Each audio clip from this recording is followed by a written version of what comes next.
Hello there. Come closer out of the dark and sit around my campfire, why not? My name is of no great importance, but the stories I have to tell you are. Witness 4 lost souls journeying together through a grim world of perilous adventure. Be warned, though. These stories are not for the faint-hearted, and once you have heard them, you cannot unheard them.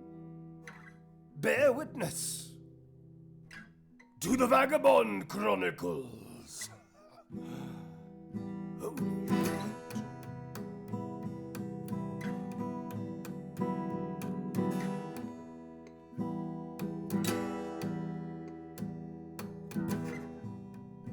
Darkness falls across the land.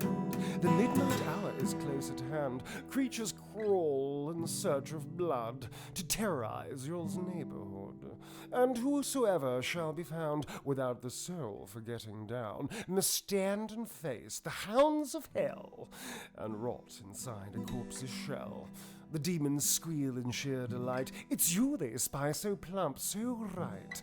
And although the groove is hard to beat, you stand with frozen feet. You try to run, you try to scream, but no more sun you'll ever see. For evil reached from the crypt to crush you in its icy grip. The foulest stench is in the air, the funk of 40,000 years, and grisly ghouls from every tomb are closing in to seal your doom. And though you fight to stay alive, your body starts to shiver, for no mere mortal can resist the evil of the thriller. Oh.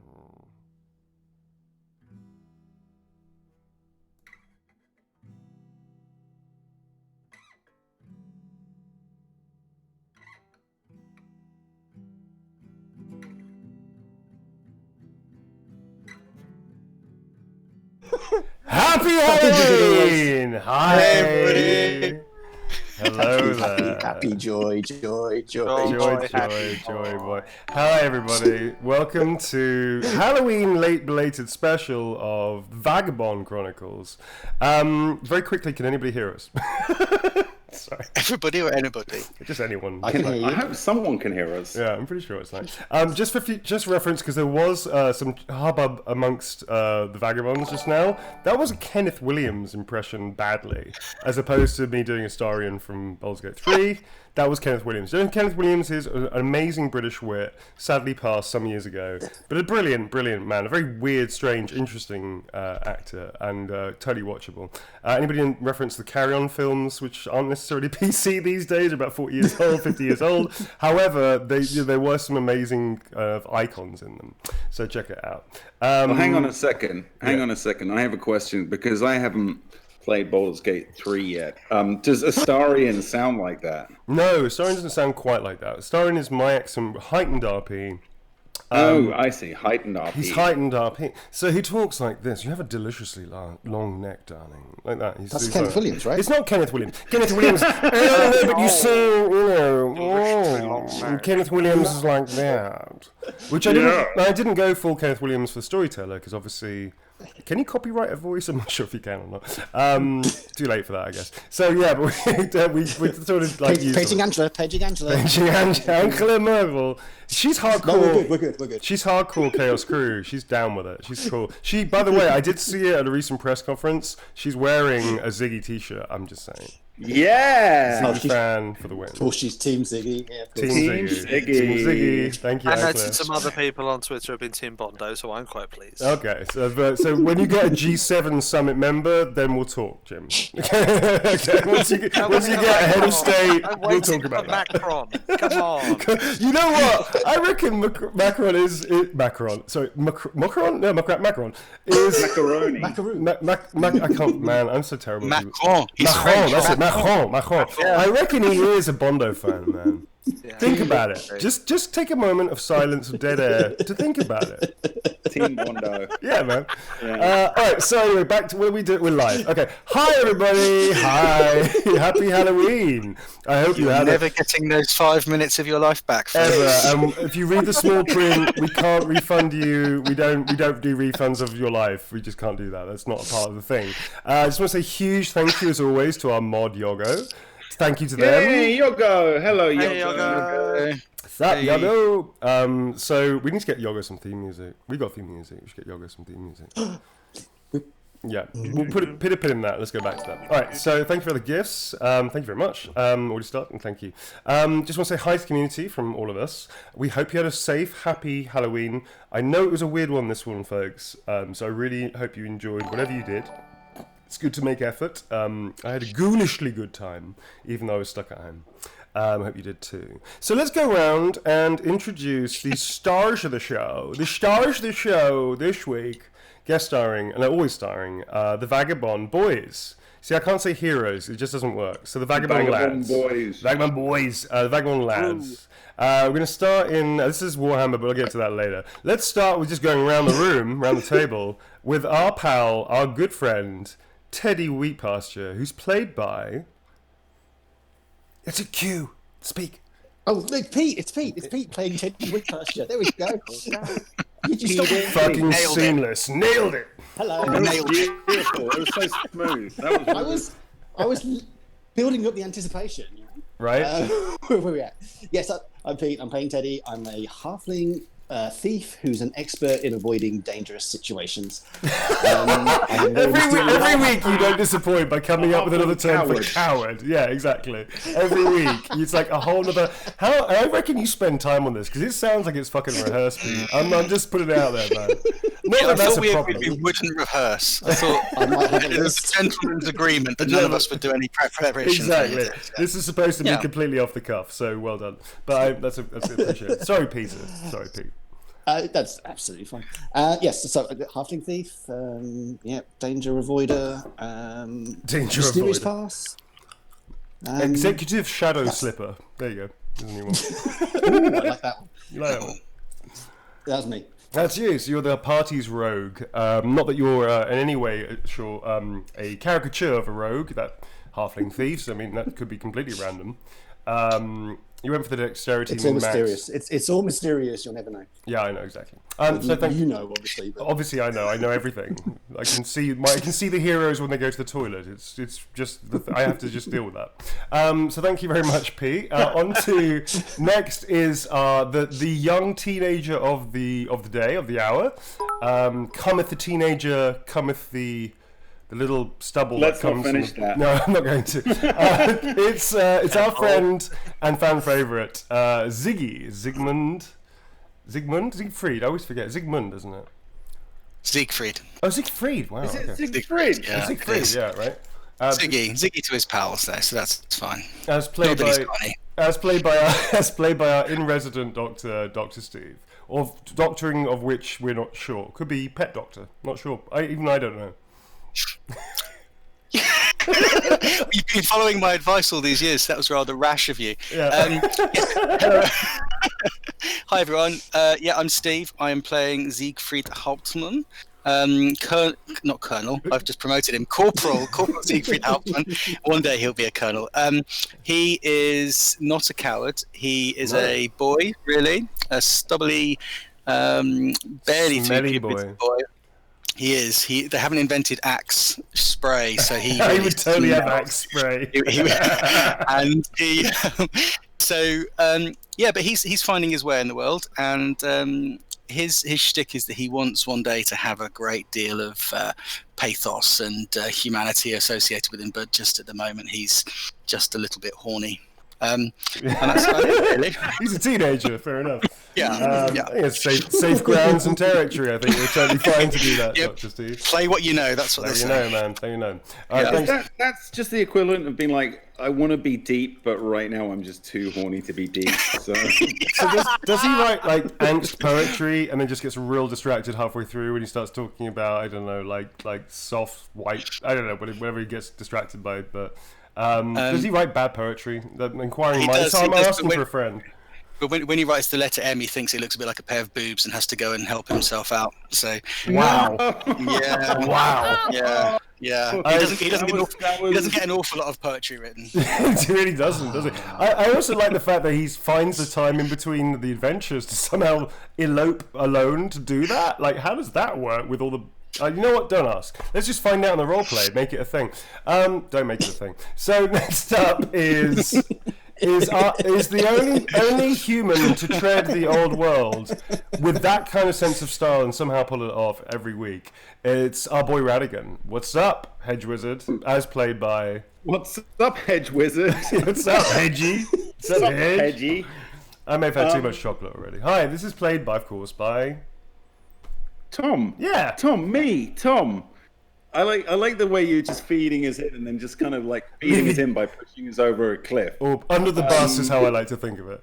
Under the bus. Yeah. Hello, everybody. My name is Tom, and I am playing Ratigan, the Hedge Wizard, the sneeze magic wizard, who lived in a hedge until he one day got out of that hedge, and it's a real one of those stories, real aspirational story, Tom. Like, it's autobiographical. It is, right?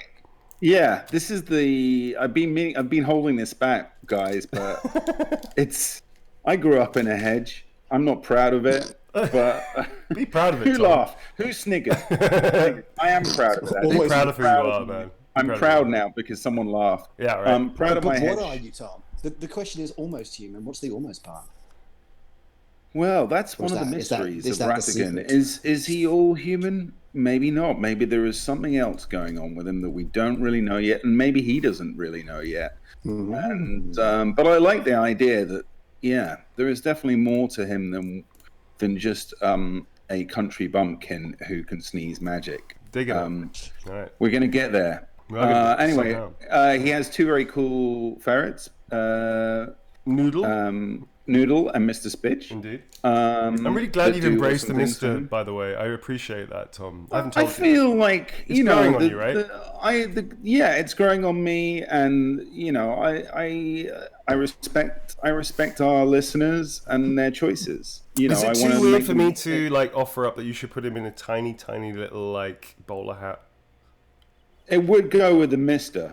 Right. I mean, bowler hats don't really exist back then. Well, a couple of sessions ago, he did put on a little neckerchief to start biting through some ropes to help free you, which I thought was very cool.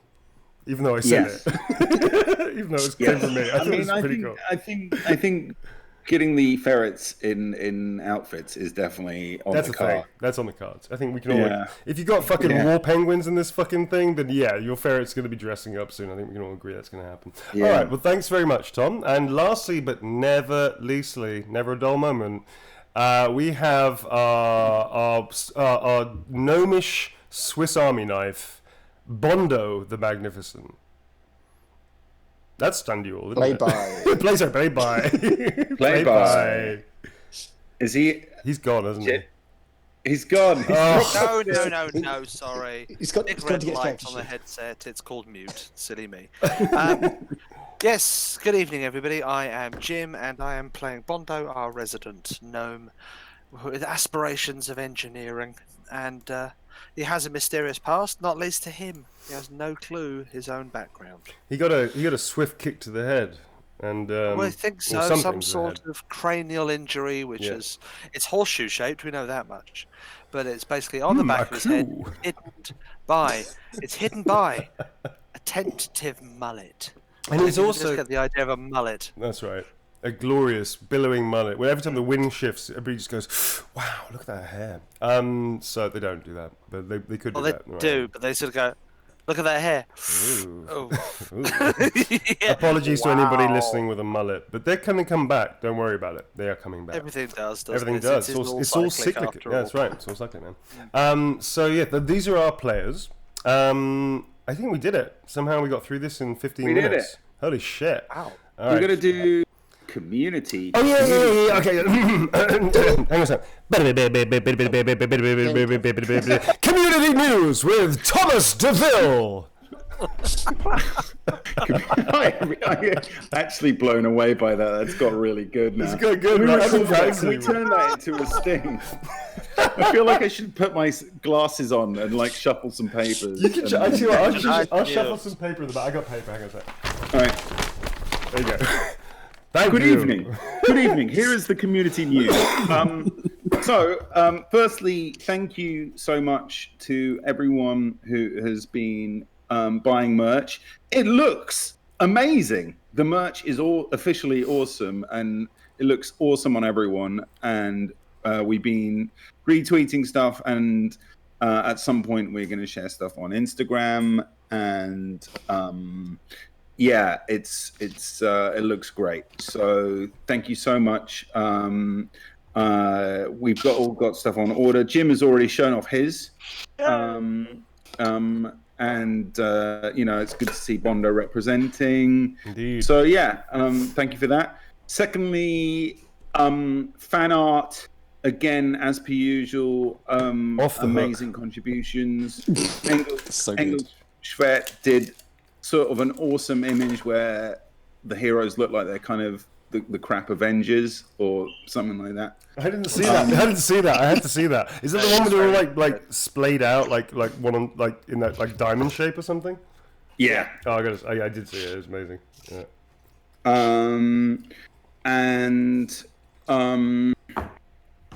So that was awesome. Hidden has been doing some really, really interesting art about a character from Teddy's past, who I'm guessing may come into it in the future. Pete, can you explain? Is it Val? Yes, Val, the elf, who is from Teddy's past that we've not yet addressed, but she is seeming to be quite a fan favourite already. Don't worry, I'll kill her off as soon as I can see her. Fine. Yeah, I was going to say. George R.R. As soon as she comes to life. She'll be around. So eventually. We've been loving that, and also some awesome cosplay has been coming around. Juice has just shared with me some awesome images of Ratigan cosplay that he's been doing. They've been doing so, and we again. I'm really, really sorry. I'm really behind on the Instagram, but I'm going to do a big update, which will have all the cosplay and other stuff in it soon. So thank you so much for all of that. It's really good. Like the last big, I guess, piece of news that we should probably say now is we're looking at moving the show an hour earlier from next time onwards. So that'll be a 8 o'clock start GMT, which is I believe a 12 o'clock start PST. And we've also had daylight saving hours, so the whole thing's like all over the fucking place. It's all over the shop, but double check on the internet, folks. Don't trust us. It's partially to help us, and in particular to help Pete, because he has to. It's his morning time, and he has to get to work. It's his Monday morning right now, so it's to help him get to work. But it's also we thought it might be better for everyone else, so that we weren't running so late on Sunday nights. People want to chill out. So that's we'll obviously be sharing that out again. But we'll be starting from 8 o'clock BS British Standard Time next. GMT next week. Cool. I don't know the difference between British Standard Time and GMT. They get used. British summertime. Is it? You know what it is? I thought it was British Standard Time. From this? GMT is British Standard Time. Okay. All right. All right. That is noted. Thanks, Jim. I will make sure I stop using that. Anyway. Anyway, I'll do my usual. Thank you to the Discord people, especially my mods, Shannon, Hidden, and Emmy. So if anyone who's not on Discord, please come and join us. It's a really good fun place. Lots of interesting chat all week, and pictures and memes and artwork of all sorts of things. It's really good. Come join us. Oh, and lastly, we've also just this week given Hidden a new really exciting project that we're really excited about and we're looking forward to. and there'll be more on that soon. We're just getting underway with it, so there's something coming up which could be very awesome. So yeah, watch this space for that. Thank you for buying me time, by the way. Sleep. I just had to update a whole bunch of stuff I completely forgot to do, especially the stuff on the Twitch channel itself. So, yeah, we're back! Hi, sorry. Right, we're back. So, we're ready, dude. We've done all the community stuff. Groovy. We're ready to kick off. Okay, so, thank you very much, Thomas. Yeah. My pleasure. Indeed. My pleasure, Neelis. Neelis. Well, that is actually my full name, Neelis. I just shorten it because it's just more alliteration with Neil Newbon. Do you know what I mean? Neelis Newbon is the original. Wasn't there already a Neil Newbon, so you had to be Neelis? No, that's not how it works, is it? How does it work? No, that's Samuel Jackson. That's Samuel, yeah. It was the original Samuel Jackson. They fought to the death. That's why Samuel Jackson's called. What the fuck are you talking about? All right, That's so why it's had the L. That's why they added the L. we're going to move forward. We're just going to push forward with the whole name thing. Neelis is not a thing. Long story short, it is now. Don't say it. it's not a thing. It's not just because we say it doesn't mean it's a thing. All right, I think we all have Too this. late, baby. I'm pretty sure I tackled you to the ground a few years ago and said, this is not a thing if I say it's a thing. It's you know, mind. Okay, so moving forwards, before we get ourselves into real trouble. Intriguing. Indeed. Okay, so focus, lads. All right, so this is the old Warhammer. Fuck, it's so fucking London. Warhammer. This is the world map, which you can see in front of you. In the left-hand corner of the screen is the world map, which looks very much like our world, except it's not. Obviously, because, you know, well, I guess Boris Johnson could be confused with an ogre, but let's not go into that because I don't want to do, you know, anything slanderous against Boris Johnson. So here we go. So this is very much reminiscent of our world, but in a high fantasy setting. As you can see, a lot of countries look very similar. You have Astilia there, which is very the shape of Spain. The old world, which is where we focus a lot of our attention on, which is called the Empire, is very much like the Holy Roman Empire, because this is kind of very similar to who's eating chocolate or rustling. Yeah, Bars. Yeah, we all are. Basically. You all are, Yeah, basically, mate, you fuckers. Yeah, strength in numbers, man. My intro. Yeah, just wait till we get into the table. All right, so this is very much like the Holy Roman Empire. So imagine the world is sort of like Reformation and Renaissance period of time. Steam power is a thing. There's some basic fossil fuels that are used. Steel swords and bows and crossbows and some explosives and stuff, as we found out recently, do exist. But it's pretty much set in that kind of era, of course, with high fantasy and chaos being the overt and also the hidden threat.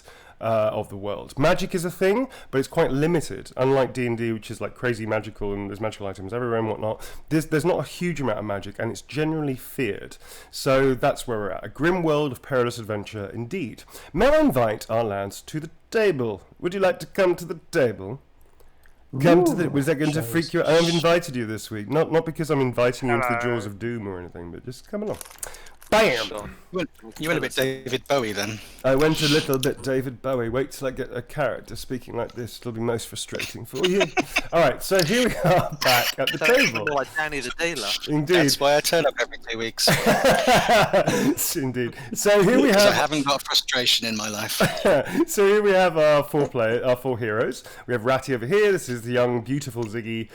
We have little Teddy. Little Teddy is a little patronising, I apologise. Little Teddy, and we also have Bondo, the mighty. I'm the same size as Bondo. You're absolutely not the same size as Bondo. I've made you so small and tiny. So tiny. Look at you. You're tiny. I have suddenly realised that I really want to see Teddy in a little bear costume.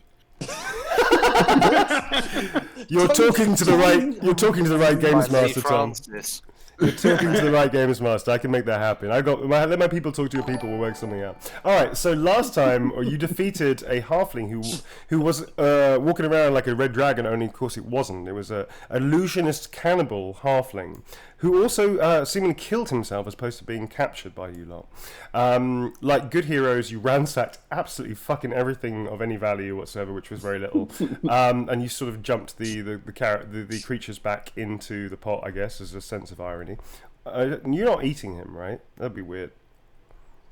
That wasn't the plan. Oh, but sorry, that was a dream I had. Okay, so you're not eating the halfling. Cool. All right, good. So the day has turned into night. You're all pretty exhausted from your battles, and actually pretty fucking wounded, if I remember correctly. So you can all roll a d6 to get your health back. So you ended up staying the night in this camp, basically. This is where I roll the one. Yeah, pretty much. I'm just gonna watch that. Whereabouts are you rolling, Tom? Because I think that's gonna happen. I rolled a 6. La la. Yeah, la. Jim just rolled a 6. Cool. So can I take that roll with Jim? Can I just share that one with him? no, you can't, sir. But, Right, but points for I trying. rolled a 6. Let's watch this. What am I going to roll?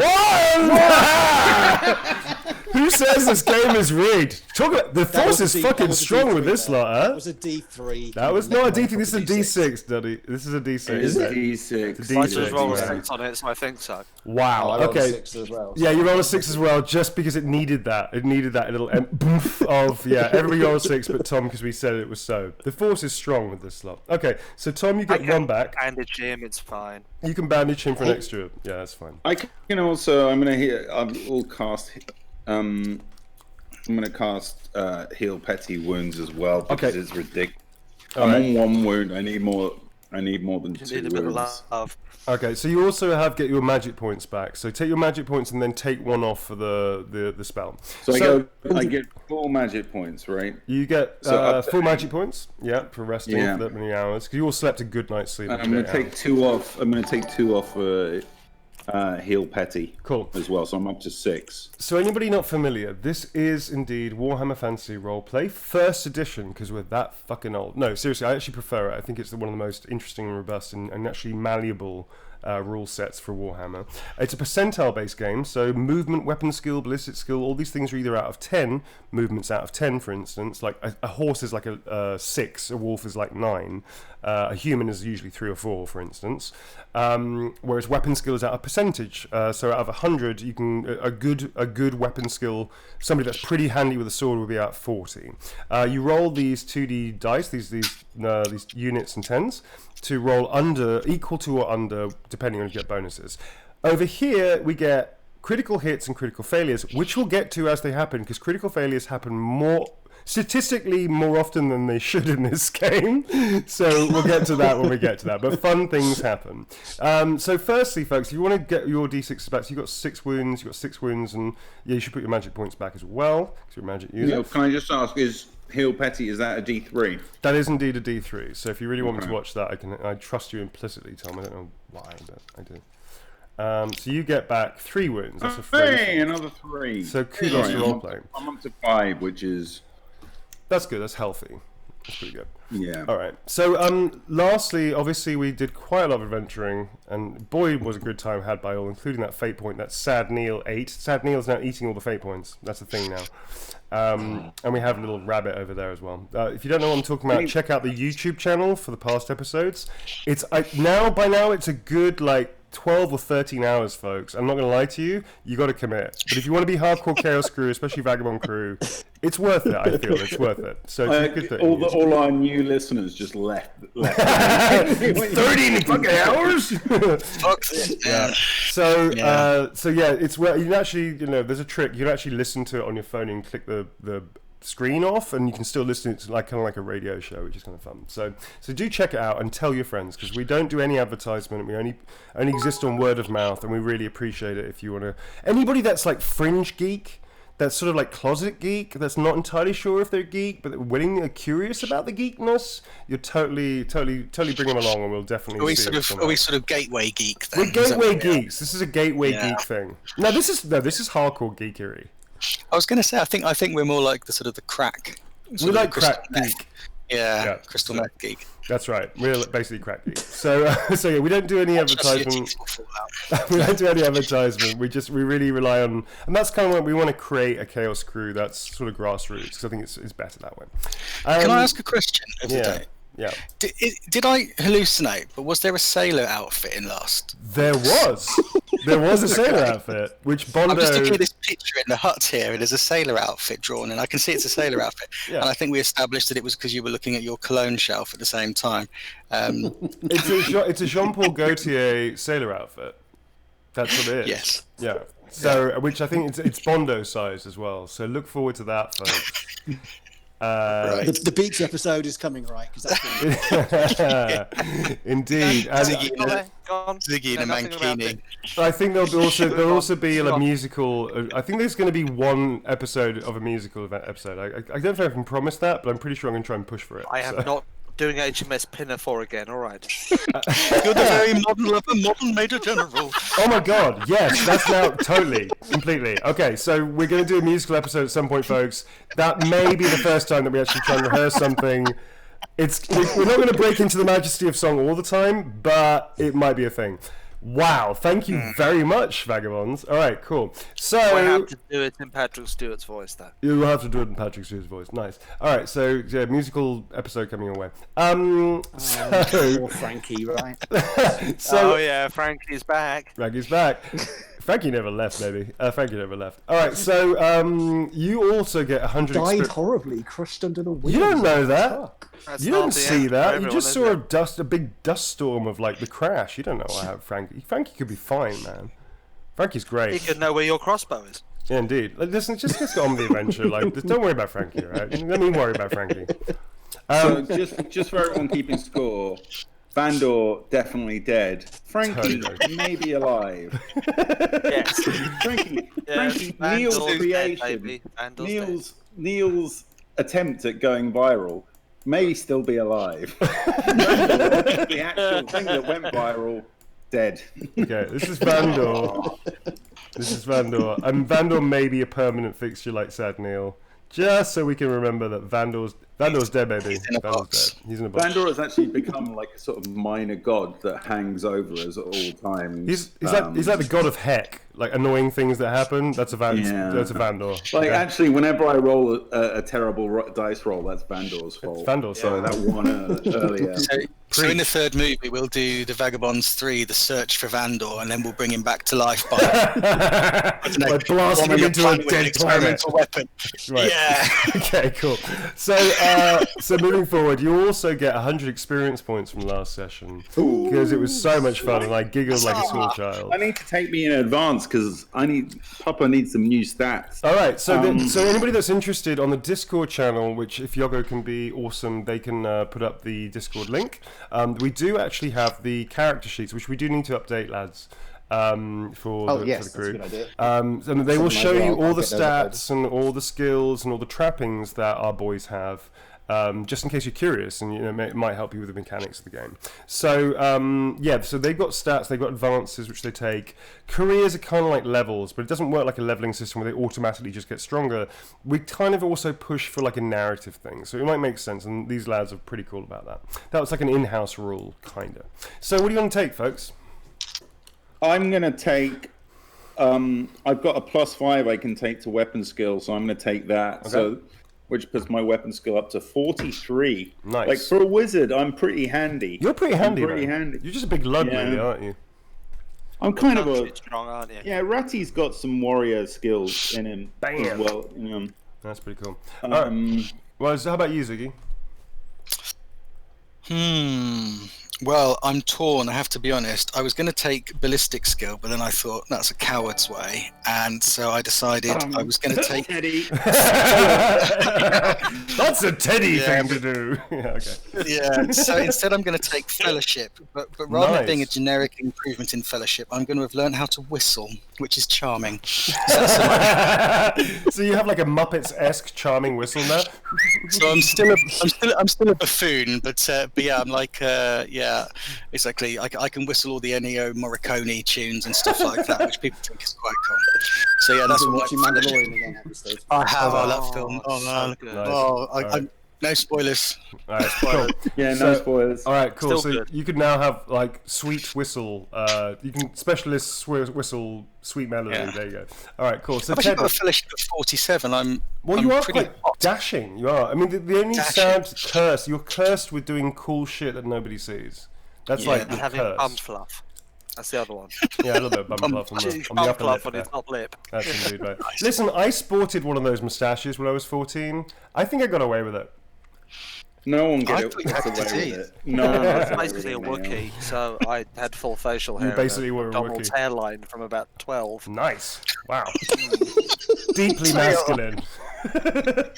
Very I was immersive. five back to the sixth formers. It was great. I was Bloody the one who defensed all their stolen goods. Fence. I don't know if you should be missing that. This is going to be don't need uploaded body to hair to be a YouTube. criminal. Yeah.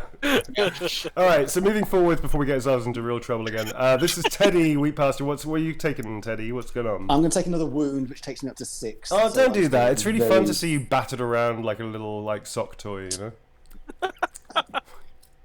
I'm taking another wound. I want to live. So what wins have we got now, sir? 6. Well, that's still pretty low. All right, cool. And exactly. finally, Bondo, what are you taking, sir? I'm going to take another attack. Really? Yeah, That's exciting. I want the last word. I know my initiative is slow, but I want the last word. Wait, time the fuck out. You're a pharmacist. Pharmacists have an extra attack. They do not. I'm do supposed to be working towards. No. I'm real checking that shit. You're a fucking pharmacist, dude. There's He's no. not a pharmacist, he's a tinkerer. But he He's hasn't an taken. ex-pharmacist. Have Oh, you yeah, started? tinkerers regularly have lots of attacks. Wait. Which career You are go you, into dude? Boots on a Friday afternoon, see the way they handle those Ramapril packets. You would not doubt the second attack. I think that's fine. All right, time the fuck out. So so Bondo, Jim, which career are you? And be honest, man, what are you right now? Technically a pharmacist at the moment. Be honest. Whatever. What was your be career? honest. Did Militiaman, weren't we? did you turn into a militiaman because you were being trained by Steve? Am I thinking that correctly? Oh, by Steve. Oh, yes, there's a little bit of that, yeah. Right, so that's training why we that talked kids about this, didn't we? We to- actually did talk about this. So you've got now the advanced profile of a militiaman. Is that correct? Yes. Fine, this makes sense now. Okay, you're not a pharmacist, you've actually changed career to a militiaman. I don't know if we said that out loud last time, but basically Ziggy was giving him pointers, and he actually changed career. This is how the careers work, folks. It's a little weird and abstract, but basically, once you complete your profile, you can change your career kind of to anything that makes narrative sense. So Jim and I talked about it at great length, that he was going to try and get tips and pointers from Steve. Now, Steve can or cannot teach him skills if he wishes to or doesn't. It's up to his character. But he can definitely help him become like the starting point of a militia by giving him tips and him learning, which is what the experience points are. So over several weeks, he sort of transitioned, or over a week or so, he transitioned from being a simple pharmacist to being like a militiaman, which is like a farmer that gets called up to fight and defend for the village. So it kind of makes sense. He's not a full soldier. But this gives him a different profile, which is why he's got an extra attack. Cool. All right. Nice one. Steve is fine with helping Jim's character out, but there seems a slight problem with having a teacher who can't do anything cool when someone's watching. Yeah, but every time you show Bondo something, you talk about the theory a lot, then he demonstrates it and drop your sword like on your feet. Right. But he gets the general gist of what you were talking Fine. about without you demonstrating. Fine. He's a quick learner. He's a quick learner, and he fills in the gaps when you just drop shit all the time. Okay. So yeah, all right. So Bondo is now a militiaman. Okay, that makes sense. Cool. All right, folks. Well, let's get back into it if there's nothing else to do. So you wake up in the morning. The camp is, obviously now deserted. There's a few body parts still left everywhere because who wants to be on that detail, right? The doppelgangers in which you dispatched, and also the halfling is actually still there, but it's pretty gruesome, but the acid that he bit down has actually melted most of his face. So unless you really get morbid and want to have a quick look-see, I don't recommend you having a Poke it with a stick. Poke his jaw with a stick. I mean, you sort of stripped most of the casual possessions in this camp, of which there weren't that many. There was like a few backpacks, but very little gold. So obviously he must have spent a lot of money like on supplies or something, because this is in the middle of nowhere. So he doesn't actually have like anything in the means of treasure. It all dawns on you as you wake up, sort of one by one. Somebody mentions it, but you realise Dr. Dash has been left outside the woods with the war penguins like the whole night. And although it is kind of early summertime, you probably should check on him because he was drunk last time you saw him, but that can only last so long. What do you want to do, folks? He won't hurt the penguins. No, he's not going to hurt the He could only be penguins. drunk for so long. But he's probably bored the penguins off by talking about his problems to the penguins and that kind of drunk thing, Oh dear. Wasn't there was an amazing cliffhanger at the end of last thing where we saw did we see a hand on the back of the dude who killed himself with cyanide? You saw a purple hand Behind his ear behind or his something? ear. A purple hand. Behind his ear. None of you had anything cool to Yes. say. I did a Michael Bay like camera spin and then crash zoom into you, and you said, "Well, there's a purple hand behind his ear." That was a cliffhanger. So thanks for that, boys. That's great. We don't know what that means. Does anyone know what that means? Does that mean anything to anybody? Got any? No, it's not part of my mysterious past that I know of. No. Yeah, check your quick look sheets of mysterious past notes. Yeah. I've got very strong. Does that help? Yeah, it really. No. You crack open the case is what it means. I've got heraldry. Does that help? Is that? Why don't you make an intelligence test? Can I? Yeah, man, you can make an intelligence test. Fuck it, it's Halloween. We'll day after Halloween. It's a special. It's special. It's All Hallows Day. Okay, I'm rolling these dice up here. Okay, 26. 26. Okay. My intelligence is 31. Okay. Yes. So you don't have an immediate reference that comes to mind about a purple hand. However, the symbolism of it, the sort of like the idea of having this tattoo, is not uncommon in the Empire, especially with secret societies. Now, secret societies may or may not be malevolent in nature. There are like secret guilds of merchants, for instance, that they might be getting on the side of like fixing the market, but or maybe like not as illegal as that, or if there's any legality to that whatsoever. Or there may be like people that try and serve the Empire in some way, like secret societies of witch hunters, for instance, and things like that. However, given the history that you've had with this particular halfling, whatever this society might be, it's probably not going to be a positive thing. You don't recognize it like for what it is, like you don't know exactly what it is, but you do think that this is probably something that is akin to a secret society of some sort. Okay, I'm going to bluff it. I'm going to say, yes, the symbol of the pink palmers out of Null.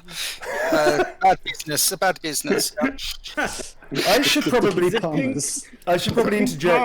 The pink palmers. I should probably interject and point out that any accents you hear in this game, folks, are not. They might sound eerily similar to our world. However, they're not. They're definitely of the Warhammer world. They're just kind of reminiscent. For instance, that kind of sounded like a little funky German accent thing going on. It's not. It's what the Empire sounds like. This is the Empire. Yep. Mm-hmm. So, and we established that Moot speak is very much like the Scouse accent from Liverpool, but it's not. it's categorically not Liverpudlian. Just sounds a little bit like it. All right. So, moving backwards. What are you gonna do, folks? What's the next step? Check on mating. Yeah, it's back to Maison Town, isn't it? Yeah, I'm going to dig this guy a shallow grave and then head back to Dr. You're going to dig him a shallow grave? Is anybody helping? Yeah. Is Vandal are we going to chuck Vandal into the same grave? Vandal's chopped up. He's basically meat in the pot. I know, he's in the pot, but we could just pour him on like a sort of sauce. Oh, Lord. Like a broth. Vandal. Exactly. Vandal gravy. You're going to make Vandal gravy. Wow. Yeah. He's a coolie of Vandal. He didn't make that gravy. The evil hobbit did. The evil halfling did. Yeah. So, I think making Vandal gravy is code. Let's marinate. Can we have a jar of Vandal gravy drawn up for us now? Really? Okay. Neil will draw anything you say. I'm imagining those iconic Bisto kids, like with their noses cocked in the sky. Vandal.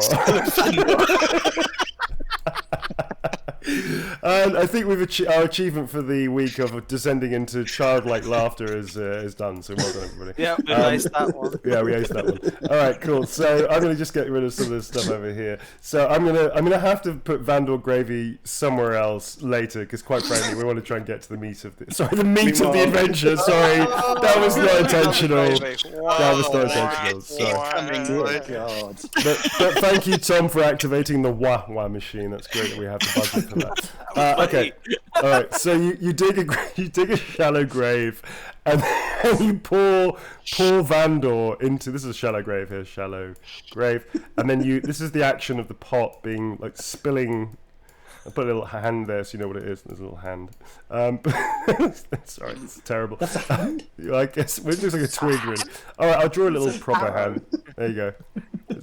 That's a massive hand. That looks like a hand in a puppet. That looks like a sock puppet. So Vandal had a thing about sock puppets, and this is a sock puppet that also goes into the shallow grave. There you go. Man, I really need to get back into drawing on this thing because this is terrible. You know what? Was that a squawk? I don't know. Let's get rid of. I'm just going to leave the sock puppet. You'll know what that means. Okay, so there's a sock puppet, Vandal sock puppet. Cool. So the rest of you, after you watch Ziggy say the whatever final rites he comes to mind, you decide to head it. Schlepp it back to the War Penguins and to Dr. Dasher. You exit the woods after a good 20 minutes. You find your bearings pretty easily. It's pretty much a straight line south. Back into the valley, which is heading towards La Maison Tal. You come back to where you think that you left the War Penguins, only there's nothing there. Both Dr. Dasher and the War Penguins have disappeared. However, in its place, in where pretty sure you can actually see some of the track marks without needing to like roll for anything. You see this little like stump of wood, and on top of it there's like a sign that's been really badly hammered into it, and there's a little scrawled like with a pen and maybe some charcoal or some burnt ashes or something has been slammed into the wood in front of you. What you can do, folks? Read the sign, I suppose. Can any of you read? Because that'll be an interesting point. Oh, you can read, can't you? Okay, cool. All right, so you come up to the sign, and it reads "Lodge," and it's spelled with too many S's. Lodge. By the way, very sad news, obviously, that Sean Connery died. I don't know if this is weird or not. You're going to keep his spirit alive. Yeah, I was going to say, listen, I don't know what the man was like as a person. I have no idea about that. But as an icon, he was amazing. Apparently not great, but we don't know that for sure. But as an icon, he was a legendary icon. So I think Dr. Dasher keeping the Sean Connery shing alive, I think is our nod to another great performer who's passed away sadly. And so, yeah, thank you very much, Sean Connery.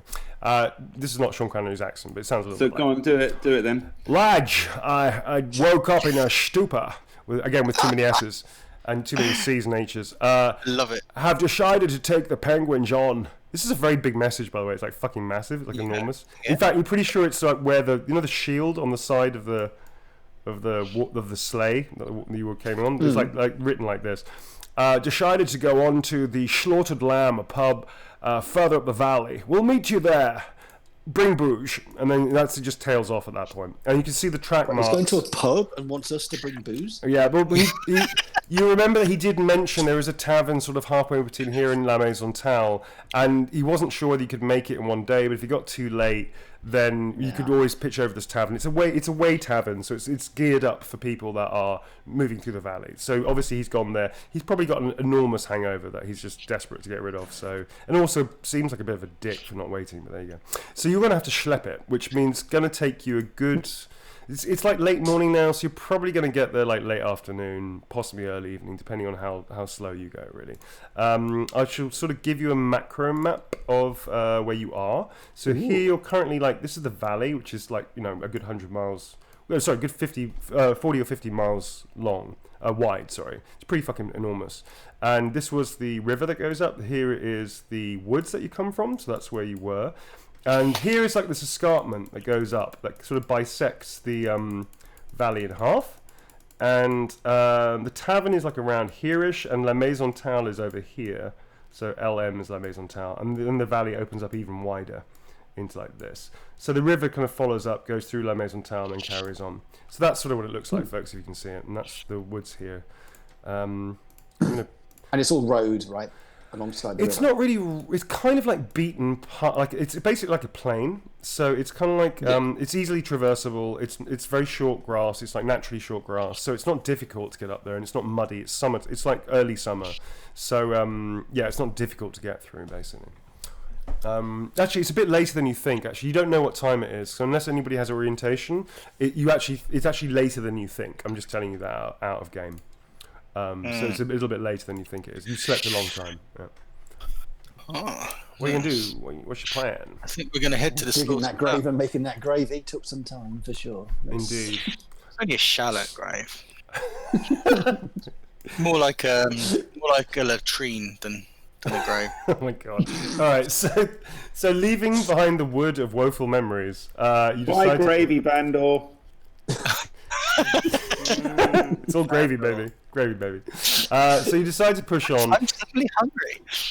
It does Definitely pushing on. It does indeed take you most of the day, and by the time you get to the escarpment, you're already tired. And the escarpment's a lot bigger than was mentioned by Dr. Zasher. You can even see like the track marks of what is clearly the Slay and the War Penguins trying to fight their way up. Also, the message did say penguins spelled with an M, penguins in disguise, because you have no idea what a penguin spells like, because it's a made-up word that Ziggy came up with. Boring fact, but there you go. So he said he's disguised the penguin somehow, so you have no idea what that means either. But there's clearly evidence of the sleigh just battering its way up this escarpment through this kind of sort of shitty road thing, and it's obviously gone that direction. You don't need to be a tracker to see that. But it's getting late. It's actually dusk. One thing, can everybody please make an initiative test, please? Initiative. Does anybody have anything like astronomy? No. No. Animal care? No. Astronomy. I like astronomy. Not in the vaguest sense of the word. How am I like failing my initiative test? 12. Okay, so I pass. yeah, so I pass. Tom, Bondo, Tom, and Ziggy all sort of walking in step with the halflings sort of doing whatever they're doing behind. So Bondo, Ziggy, and Ratty are all together, and being sneaky. Ratty, you sort of like stop around to admire the view, because as is your wont, and you actually look up and you realise that the moons look real funny. They look out of size. So there's two moons that orbit this planet. One is called Mansleb, and the other one is called Morsleb. So usually, like, Mansleb is the larger one, more full like this, and Morsleb it's always in its shadow. But today the roles are reversed, which is really weird. Can everybody please make an intelligence test? And I'm going to give you all plus 10. If anybody has anything like astronomy, you get plus 20. Is that me as well? Yeah. Once they mention it, if they mention it to you, yeah. I would pass with luck. You can pass with luck. You have luck. Luck is the most annoying skill for a GM in the world, because it gives you plus 1 or plus 10 depending on what the rolls are. It can run out eventually, though. It does run out every day. Yeah. So your luck will run out. You can use your luck. Your luck holds. So yes, you pass your test. Anybody else pass the test? 9? No. I pass. Okay. So both Ratty and Jim, you're filled with a sudden sense of dread. As you both realise that today may actually be what is known as a floating moon. Twice in the year, there is a thing called Gehemisnacht. I pass. Whoop. Okay, so whoa, that's weird. Jesus. That's terrifying. I just heard our own voices. That was like a time lapse. Yeah, that was me activating my phone. I was trying to pronounce the word properly. Wow, that was really weird. Okay, so there's a poltergeist. So yeah, Gehemisnacht, which means the night of mystery. There's 2 times it occurs every year. Once is a particular time in the autumn, which happens every year. The other one is called a floating moon, and it happens completely randomly. And moon. Yeah, floating moon, naughty moon. And it looks like tonight may actually be the first Gehemisnacht of the year, which is not good. All of you are familiar with it. Every culture has a name for it, but it's like our equivalent of Halloween, except that this night actually is filled with mystery. It's called the Night of Mystery, and it is when demons and ghouls and all kinds of spooky, crazy things like witches gather, and beastmen apparently like charge into towns, and suddenly the town the day afterwards is completely erased from the map. Horrible things happen this night, and apparently tonight is the night of the floating moon. You're welcome. I don't like the look of this at all. It's Gehemisnacht. That's what you said verbatim, isn't it? Yeah. It's Gehemisnacht. As I say, as I point at the 2 moons, it's Gehemisnacht. It's the spooky night. I'm gonna pat Ratty on the back. Yeah, so when he does that, I just go, it's spooky night. Spooky? Right. Yeah, I think we should probably get to the inn. Yeah, I'm gonna pick up my pace. I'm not scared, but so as soon as Ziggy mentions inns, I get excited because to Ratty, inns are basically like a sort of extraordinary fantasy land of. They're like a theme park for you, really, aren't they? Yeah, they are like a theme park. So I just sort of immediately speed after him, going, "Do you think there'll be some free butter at this inn? Is there going to be, Well, what do you think they might have at this inn that I can? Yeah, well, I think they might have another bathrobe to add to your collection.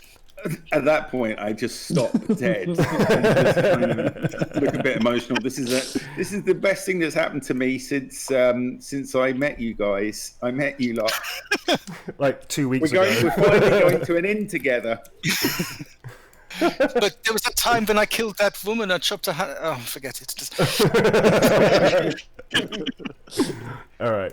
So, okay. So you carry on. All of you are, regardless of how quote unquote brave you are, Teddy, I'm not looking at you. Regardless of how brave you are or feel, Gehemisnacht is a particular night that people take very, very seriously. It's also an opportunity sometimes for good things, that you can speak to your dead ancestors. For instance, the dwarves, although they lock themselves down in their mountainous fortresses and empires, they also do commune. Humans commune with the dead. They also try and get priests of more, usually, to try and talk to dead relatives and look for maybe forgiveness or something, or some kind of hope or what have you.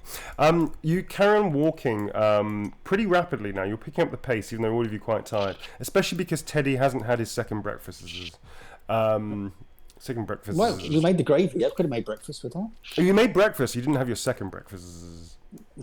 Okay, so you don't get any bonus today. Fuck you guys. To lift everyone's spirits, I'm going to whistle an old marching tune, which sounds a little bit like the Star Trek theme tune. Original series. Yes, of course. Yeah. Do regale us, sir. And Steve. That's all that's heard across the plains. Nice. Okay, so you start doing that. And by the way, everybody's noticed that you didn't realize he was a whistler. Like, this is like, that's news to you. That's like a new thing. That's pretty cool. He's a whistler. Fucking whistler. All of us just kind of drop behind him and like even more annoying.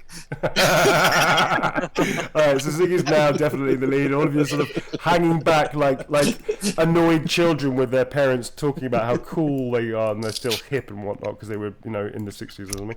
Alright, so you carry on walking and you see pretty easily, because it's the only real structure on the horizon. Next to the river is what looks to be like wooden palisades around an inn. And the inn's quite tall. It's two stories, but there's also like a large roof, which is I can't remember what it's called. Thank you. And you can see quite clearly, but it looks like one of those typical quite fortified inns, which is good, especially for tonight, something like tonight. The doors are very much open. The gates are open, in fact, I should say. And all of this is wooden palisades around. So this is like basically like old timber, like massive trees, basically tied together, like hammered together, nailed together, whatever you, the whole way around this structure, which is pretty high. It's about a good 8-9 feet tall. So it's pretty well fortified for what it is. You come to the front of the... oh shit, what happened there?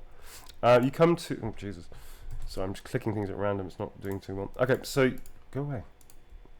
You can't see this, but I don't know what I've done, but I've done something real weird. There's lots of dots. Yeah. I'm kind of watching the Twitch. Okay. Go away. Sorry, you don't know what I'm doing. It sounds like I'm crazy. There you go. Oh, thank fuck for that. I did something with the overlay. Sorry, that was really upsetting. Okay, so you managed to get to the large gates. You see several horses leaving at the same time. Neither of which look like a war penguin, so don't worry. They're sort of trotting up the valley. They look like kind of generic townsfolk heading this way. The gates are currently open like this. And you see sort of a few people bustling around. You see somebody that looks to be a trader of some sort of walking this direction towards a building over there, which you can't see very well. And there's a doorway. You all kind of smell instantly. There is definitely the heady smell of an early dinner being prepared, smoke coming out the chimney. And this looks very much like an atypical rural but very large wayside inn. So this looks pretty good. I mean, this is like better than you can hope for. Especially you've been sleeping rough for quite some time. So even in the camp, it wasn't particularly comfortable. We can do, folks. So mercifully, Ziggy has stopped whistling by the time you get to the gate. Can I just quickly interject to say that Scarlet Moth has done a picture for the musical episode where she's changed the Venga Bus and the Venga Boys to the Vagaboys. Oh my goodness. That's a 90s reference. I love it. I just think that somehow that's going to get us into such trouble. I'm really backing away from that instantly. I'm not sure about it. No, it's really, it won't get us into trouble. Don't be silly. It's really funny. It's All right, really good. I trust you, Tom, but I'm not sure about Yeah. it. All right, but great. No, it's fine. Okay, cool. So what are you going to do, folks? What's your plan of action? Food and drink. Let's get in. Let's get in there, Go right? see Sadney the barman. Meat Cool. and vittles. Cool. I'm gonna check out the defense perimeter first. So anal. It's not funny. I'm such a fun guy. I just want to see. Does it genuinely look like you could defend it? Just because it's spooky night. Make an intelligence test. Actually, what you do see as well is there's a shrine. What looked like a mini, not a shrine. Well, yeah, like a shrine to Sigma. Because clearly you can see the hammer, which is actually your patron god and du jour. Yes. You can see a shrine of Sigma. It looks like it's had way better days. It's kind of like a hut, but like a stone hut. But it definitely there's nothing in it. Like it looks like there's a few places to pray, and maybe like the inside, the middle has got like one of those fire pits, and there's over the front of the door there's like a stone hammer that's been like etched and put together there, but it looks pretty fucked. It doesn't look like anybody's really seriously taken care of it for some time.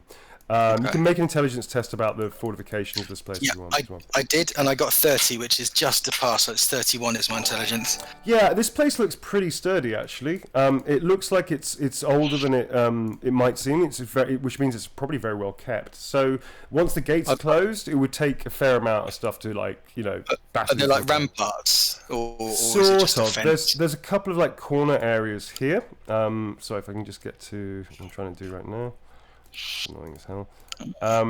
There is a couple of like areas which have like ladders, like kind of like what do you call them? Like posts, I guess.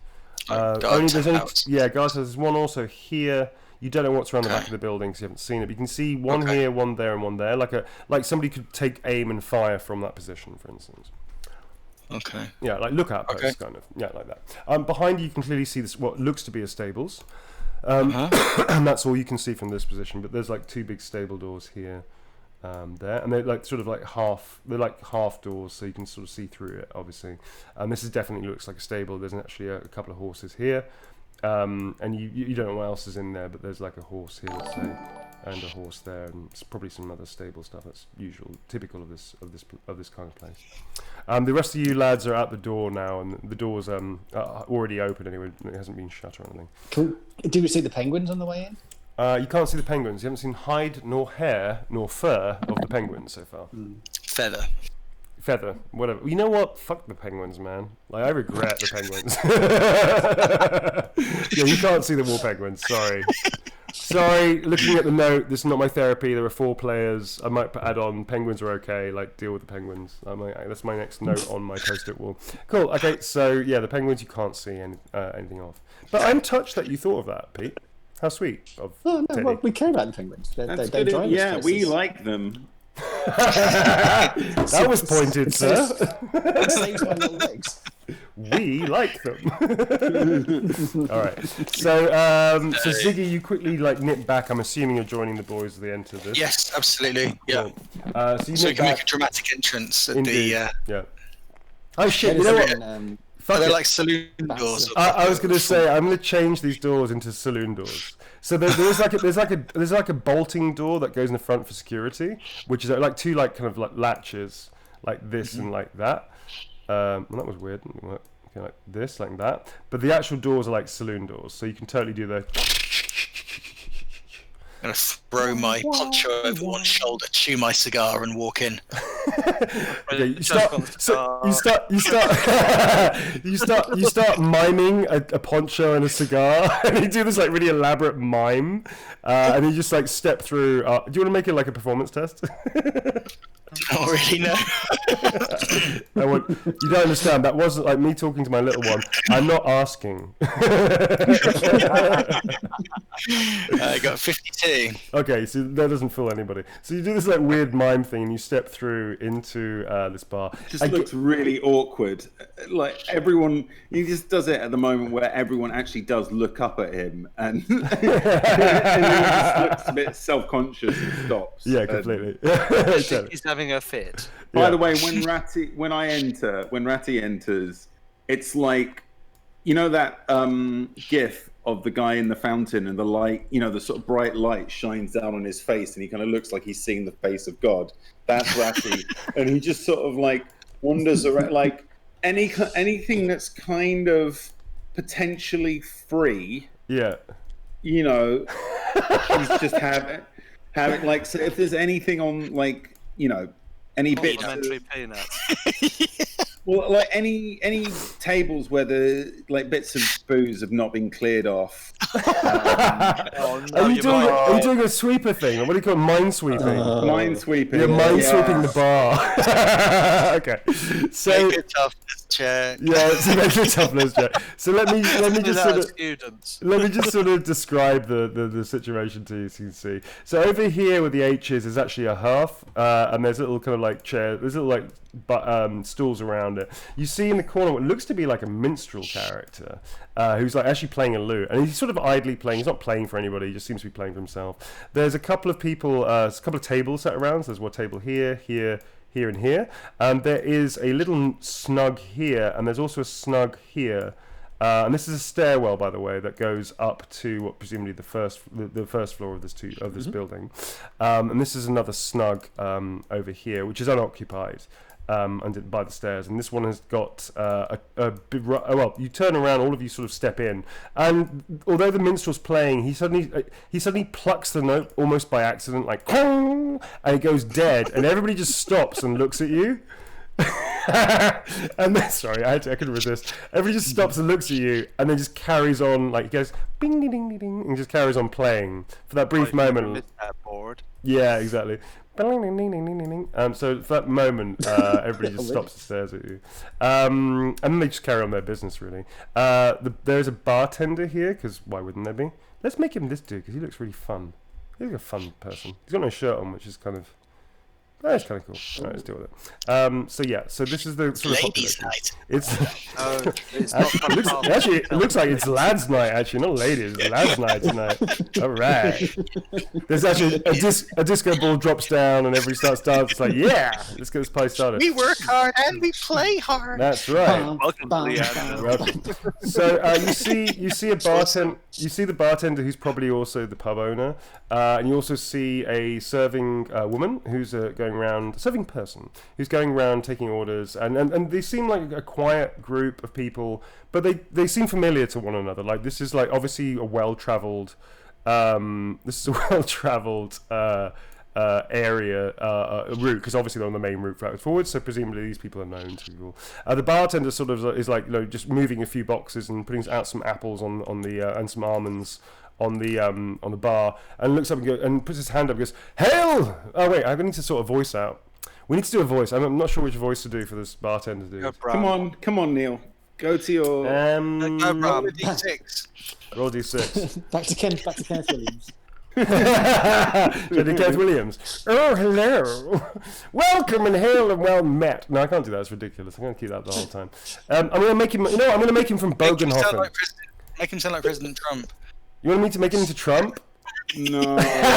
No. Nice to meet you. Welcome to the bar, the best bar, the only bar in this area. If it was my bar, which it is, it would be the. No, I'm not going to do that either. I killed the innkeeper. You killed the innkeeper. Yeah, I'll give you a 40% bonus to that roll.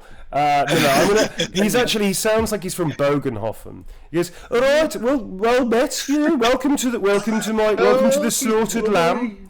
Welcome to the slaughtered lamb. My name is Derek.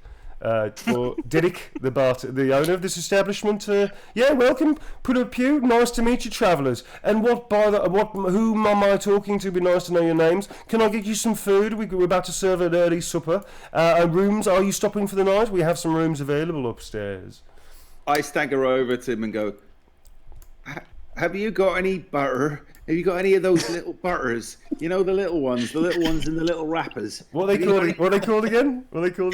There's a name for them, isn't there? Innkeeper's butter, Yeah, isn't it? Innkeeper's butter. Yeah. Oh, yeah, we do. Well, in fact, we do actually. But may I get you some bread or some other nice dipping? We've got sour bread. We've got some nice. We've actually got a glutinous bread, which is quite tasty, and some raisin bread as well. If I can interest you in that, sir. But why don't you find a table and I'll send over the waitress. Just send over one of everything, mate. One of everything. That's all we need. All I need, anyway. His eyes light up. You're actually going to ask for one of everything. He might be like a really extensive menu. You don't know.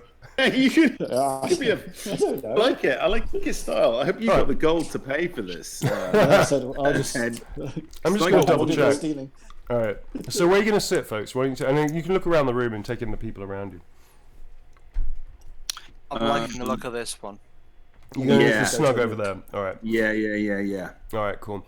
So you're going to head to this little snug over there, which is going to make your own. Okay, so around you, as you all walk through, having now ordered one of everything, whether you like it or not, you see, and stop me from moving your characters if you don't want me to move it. No.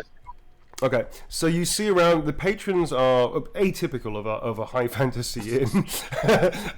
However, there's one exception. There's a minstrel over here that looks like a couple of trappers over here with their furs, and obviously they're wearing clothes of the animals they've killed and fashioned into some kind of nice kind of like outdoorsy type style. There looks to be a trader or the older gentleman who's poring over some maps. There's the bar waitress who's walking around. There's two other people over here. There's what looks to be like a halfling. And another halfling over here as well. But they look quite seasoned. They look well travelled. So I know that you have this theory that halflings stay in the moot. That's probably a prejudice of yours, Pete, I want to say. Yeah. It is. Yeah, okay. So these are two other halflings, but they look very seasoned, well-travelled, and they look like they're experienced traders probably, and other merchants or what have you. And of course, there's the minstrel in the corner over here, who's playing like a lute, which is quite cool. There's one exception to the seemingly normal common folk. Is in the corner, as you all sit down, you suddenly feel like there's eyes upon you. And Ratty, I don't know if you're staying by the bar or not, if you're joining your fellas. No, I'm going probably with them because I'm like, I'd probably like hover for a moment, like just watching where the innkeeper's gone, and then I just suddenly realise, oh yeah, I should do this properly. Yeah, Right. Okay. I think men drop into accent. All right. So you see across the other side of the inn, staring at you intently, is the largest dwarf you've ever clapped eyes on. He has muscles anatomically where muscles probably shouldn't grow. He's got a full head like a crest of orange. Crimson red that sticks out in three places like a really weird punk hairdo, and it sticks straight up, almost like adding an extra foot on his height. In front of him is this massive warhammer, and he's sort of covered in weapons. Like there's a couple of daggers here. There's another mace like hanging off a belt. And he's got at least 5 tankards in front of him on his snug. He's also sitting very much alone. And he's just sort of looking at you, like not aggressively per se, but not like friendly either. He's just like staring at you from across the way. And he lifts another mic, and then he just goes, "Oi!" and sort of coughs loudly. "Oi, Derek! Give me another round!" Like that. He sounds like he's from Nuln, actually, but he's clearly... does anybody... I guess, actually, Bondo, you can make an intelligence test. Well, I speak Caslid. I know what he is. He's a ducky dumb. Oh yeah, he's a Ducky Dom. Yeah, he's a troll slayer. Okay, fair enough. You actually do. You know quite a lot. What? Yeah. So you can say that out loud if you want. A doom seeker. Yeah, a troll slayer. A ducky. Yeah. It sounded like you said a ducky dom. He's a ducky. That's what I heard too. Ducky Dom. Yes, it's camp, but it still tells you what to do. No, I mean as in it's Bocky Dumb. Bocky Dumb. Okay, so you can say that out loud. Bondo, you can say this. If you're going to speak to each other, by the way, let's drop into accents because that'll help everybody, including me, know when you're speaking. We did meet Gotrek anyway, didn't we? So we didn't. That was another life. That was a parallel universe, man. That wasn't this game. Oh shoot, was that no? Yeah, that was a while ago, dude. That was like early on in the pandemic when we were still playing the other game. That's not this one. That's multiverse. That's like Teddy Spider-Verse. I thought that was Teddy. Jeez. No. So you lot have never met one apart from, but Bondo has instantly knows what it is, and you don't know why because you don't remember meeting one, but your memory's fucked anyway. So if you want to talk amongst yourselves, please do in character voices. Lads, The Ducky Dum. It's a doom seeker. What? He's It's a a Ducky Dum. He's a doom seeker. Dwarf who's done wrong and has sworn to take his life, doing something to fix it. Often, you longlegs know them as troll slayers. Ah, Torsley, yeah. Yes, I've heard of these. What you got, a Ducky Dom? How quaint. Oh, them's fighting words, Steve. Them's fighting words. At this point, the waiter person comes over and goes, Guten Abend, mein Herrs. And what would you like for dinner? We, as Derek said, we do have a selection of meals tonight. We have light supper. If you'd like something else from the menu, I can bring it over for you. If you'd like any drinks, so I'm going to start with your drink orders. Like, for a roadside inn, it's like a really well-run establishment. There's seemingly very little staff. She seems really cool, very intelligent, and really upbeat, and like really on her role as being a waiter. So, imitating Teddy's order earlier, I pull out my 1 gold crown, which is my only thing, and hold it up and go, I'll have one of everything. She laughs, puts her hand on top of your hand. Her hand's rather warm, by the way. Puts her hand on top of your hand and like curls the gold crown back and goes, oh, that's a very funny joke. Sure, but what would you like? Like, so, you know, the idea of 1 gold crown paying for that is insane. But there you go. I'll have half of everything? She sort of laughs again, but this time it's a bit like, like one of those like closed lip smiles, like, like one of those like humouring you. She turns immediately to Ziggy and goes, "Meine Herr, what would you like?" I would like some cheese and some bread and some sausage if you have it, and some ale or wine, you know. Indeed. I'm old enough to drink wine, that's fine. Whatever you've got, just Do you very have a fake ID? Yeah, can we? Yeah, she goes. And can I see your Empire citizen card, please? Yeah, sure. She takes your order, and you have to roleplay this, but like Teddy and Bondo, are you getting anything particular? Anything? Otherwise, just saying you bring out stuff. Veal. I want potatoes. I want pumpkin. I want radish. I want turnips. I want. Right, you basically order a shitload of food. Okay, cool. and at the end of it, and I go, and I'll have as many packs of butter as I can buy with this, please. She looks at you. She looks at you and goes, and she turns back to the rest of you and goes, he's your special friend, isn't he? And takes a gold crown and then just walks off and takes your order. Bondo, whatever you want to order, you can. That's fine. So she just takes your mead. order. Okay, so she just she takes your order and comes back to Derek. He goes, oh yeah, great, okay, fantastic, and like, gives you a big wave. All right, lads, give us a few minutes and we'll send the drinks over. Nice one. And he sort of goes on and starts going into what presumably is a kitchen over here. You notice that it seems that everybody make an intelligence test, please. I'm going to pass any tests today. No, thanks. Okay, I appreciate a bit of confidence. Is that critical success? Which one? What's that? Oh yeah, 0-5 as well. Cool. So 0-5 is critical success, which means that, like a thing like perception test, you'll notice things that no demi-human or human would ever possibly notice. It's like a really special roll. So you can't make a near critical success into critical success. It has to be natural, so you can't add luck or anything. But these things are like legends are born of these actions. Equally, a critical failure is the worst possible thing you've ever heard of. Kind of like watching one of those YouTube videos, the 25 most ridiculous things that you've ever seen, and you wouldn't believe it unless it was caught on camera. Kind of like that. So this is a critical success. So it's about a perception check. So Bondo, you noticed that it doesn't seem that there's any other staff, and it occurs to you, this is all for your players, by the way, so what players know and characters know are two different things, folks. You have to roleplay that.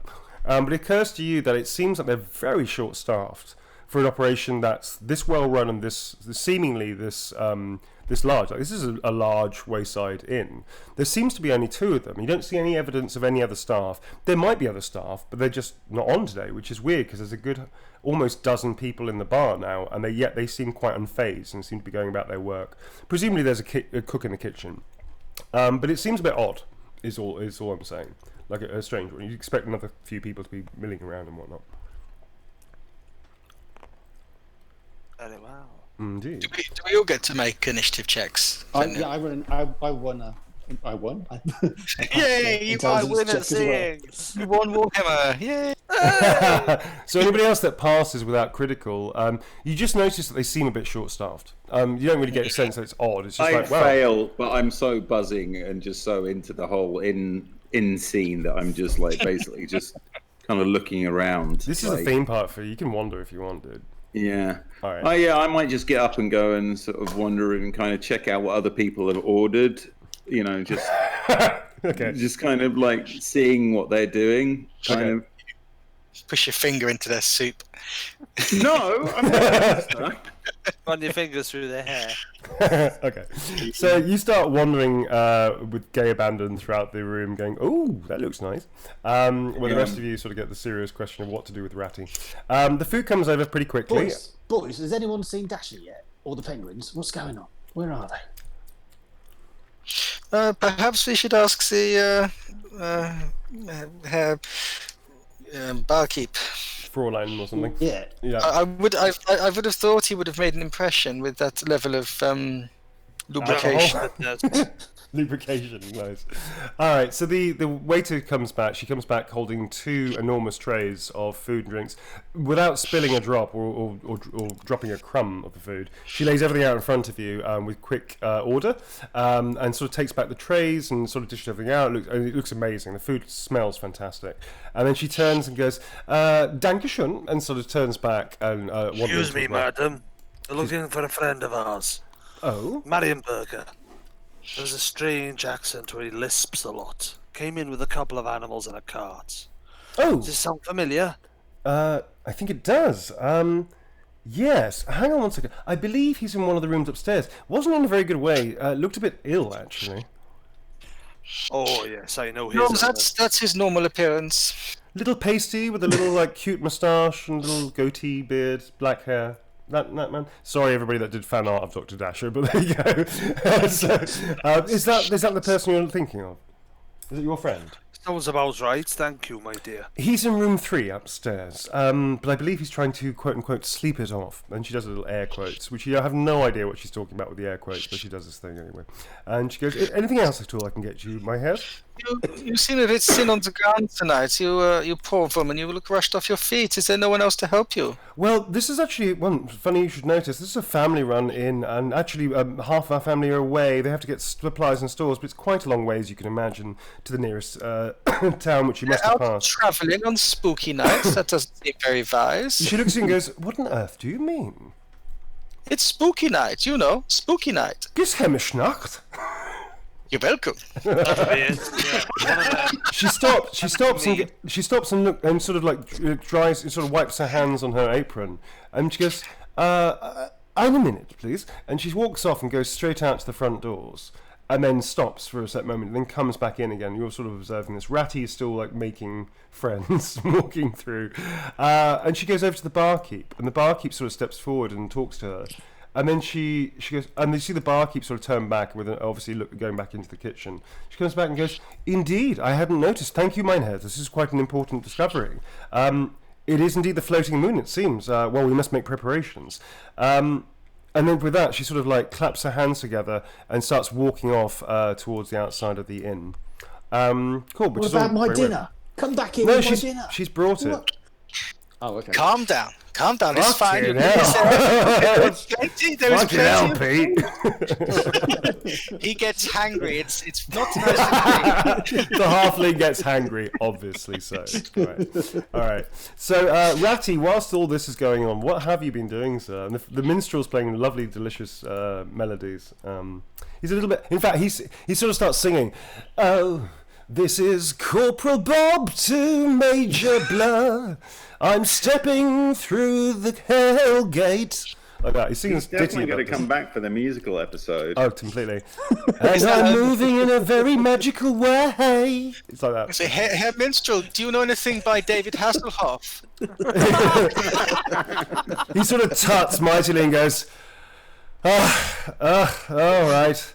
Well, it'll cost you, though, sirs. This isn't... It'll cost you. This isn't for free, you know. I'll do it. I'll ping him like in Moonwalker. You know, he sort of pings that coin, fly over towards him and land in his pocket. Specific. All right. No one sees it. Okay, so he sort of goes, "Whoa, don't take the nightmare, make it, man, what a show. Whoa, when I get it right, yeah, don't the feeling show, baby." Like that. He starts singing one of David Hasselhoff's greatest hits. I didn't think you'd actually know any of this. That's brilliant. I don't know why I know the opening lines to Crazy Saturday Night, but whatever it's called, but that's a David Hasselhoff song. There you go. So he starts singing, and by the way, it's fucking atrocious. It's appalling. Like, you actually partially regret asking for it, but there you go. So you got it. In fact, he can't be called David Hasselhoff. That's too on the nose. He's what is his name? Klaus Hasselhoff. There you go. Do you know Flying on the Wings of Tenderness? Dietrich Hasselhoff. There you go. Good. Yeah. All right. So he starts singing Dietrich Hasselhoff's greatest hits. Ratty, what else are you doing? What are you doing? So I'm basically, just kind of, I go around from table to table and I'm just looking at what everyone's ordering and drinking, kind of just like, isn't this brilliant? Whoa, hang on a second there, folks. Sorry, the Echo. speakers just went bizarre. Yeah. Hang on, sorry about that, folks. Sorry, Karen. So I sort of just every kind of, and if they catch my eye, then I kind of give them a little nod, like, and a little smile, like, yeah, it's brilliant, isn't it here? But then I just move off. Can you make a fellowship test -10, please? Because this is badly thought out. Oh my god! I think it's the winking. It's the winking more than anything else. So it's I fellowship didn't -10. say I wink. I didn't say I wink. I gave a little smile, like a tiny little. It's just like a little smile and a nod. I think it's enough to really freak people out. So let's have a look at your fellowship test there. Just Can I just say my fellowship is 26? Because you're an idiot. -10. It's 16. Yeah, we got luck, Questionable personal hygiene. All right, so roll your initiative, your fellowship there. So I dare you. This is going to be really interesting. I love it if you. So far, I've had reasonable luck with the dice, apart from that first roll. So let's see if I can roll under 16. No, I can't. That's not like a massive failure or anything. So you sort of like smile and nod, like you're at somebody's wedding. It's like, you went to that one time you accidentally gate crashed a wedding and saw people nodding and smiling and through forced teeth. You sort of you grit your teeth in this forced grimace smile. And you start like smiling at everybody, nodding, going, and you start wandering through. Yeah. You get over towards the minstrel, and you sort of nod and smile and clap a little bit, and you carry on walking. You see the troll slayer. They're just standing at you. He just looks at you. You just stand like you end up. It's right in front of him, and you're just like grinning like a maniac, like right at him. And he just says something like "Kaslukuma," like that, and just spits on the floor like that, and then just goes back to his drink. What are you gonna do, Teddy? Sorry, Ziggy. This isn't going to end well, is it, between those two? Not really. Bondo did give me the heads up, so I'm not being an idiot. Right. I mean, I'm not a complete idiot. Yeah. I probably just, so I'm not going to make a fool of myself with him. I'll just move on. Okay, you move, Matt. So a flurry of activity happens. There's another person that comes into the bar, seemingly, I guess, somebody that also works here. I'm just have a little character here, I guess. Looks like a stable boy or like somebody like an old jobs person. He's a young guy, about 20 maybe, and he starts like moving things through. He talks in very quickly with the Fraulein, and also the barkeep comes over, and they all nod and sort of making an agreement. The bartender goes back and sort of goes to the bar, and he and the woman disappear, and you can pretty sure within a few minutes you hear like the as the gates are being locked up, and the bartender suddenly taps on the bar with a tankard, an empty one. He goes, Hayden and Hayes, may I get your attention, please? We have something of quite import that we have to tell you all about, and it is of a grave importance you all listen to us, please. Better not be out of food. Loading my crossbow. your Mandalorian wrist crossbow. Yeah. I realised I gave you a Mandalorian crossbow. Dead baby. It was. in the silence after a sentence, there's just this click as Ziggy starts to my load up. crossbow isn't cool like that. It's sort of a click clunk, and then it's a sort of a sound of me winding it. It's got a looks at me. I gave you this wrist crossbow to get myself out of a narrative hole. I really regret it, but you got it. It's fine. It's pretty cool. Cool. Okay, in that case, I'll definitely my targeting monocle will settle across my eye. You have a targeting. Yeah. You have to put your targeting monocle in. It's made of like shitty steel and like bad like glass that you broke out of a chapel or something. All right, it's like stained glass windows or something. All right, so so you do so. All of the people stop their conversations. They look around, and Derek carries on. At this point, the woman who's still not identified as anything, which is terrible of me. I should give her a name. She comes in and goes, in fact, I should do it now. Derek says, "Thank you for your attention, hares and herdens.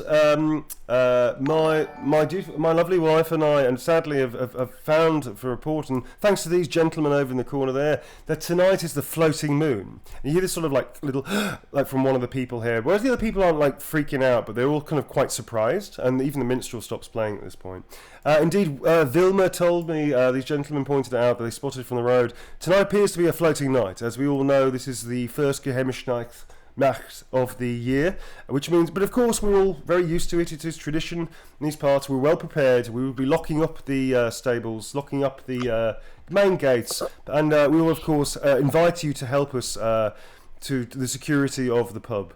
But you know, we don't see there's gonna be any problem. Everything will be nice and secure. But as a extra precaution, we invite people to go to your rooms if you wish. But we invite you to stay in the pub more here into the floor, as it's strength in numbers and all that. As we know, strange things happen on this night. The troll slayer just starts laughing like like that, just like bats down the thing, goes, floating moon, ha! Like that, and just starts like chuckling to himself, which is a bit strange. When he does that, I also do a loud laugh just after. How'd you do it, Tom? like. It's like, yeah, everybody looks at you like, what the fuck? Like joining in with him, but you know. Okay, so Derek, Wilma carries on. Wilma steps forward and goes, "So as you know, we are a family-run inn. Most of you are regulars here, thank you. But we are going to need your help, as you know that most of our family is away for the local food run and also supplies. We are going to need your help to secure the area. So we'll be asking all of you to pitch in and help us guard our beautiful slaughtered lamb. We'll be pitching up into pairs. Obviously, most of you know each other. However, our new gentleman guests over there, we would like to ask you for your generosity to help us to guard the walls and inform us. There is a bell in the shrine, which of course you can ring should the unfortunate incident of something terrible happening. We all know it's coming, right? She doesn't actually say that. That's my slip. Just as a piece of advice, next time you open a pub after this one is unfortunately destroyed, don't name it the Slaughtered Lamb. Just saying. Nominative determinism gone wrong. Yeah.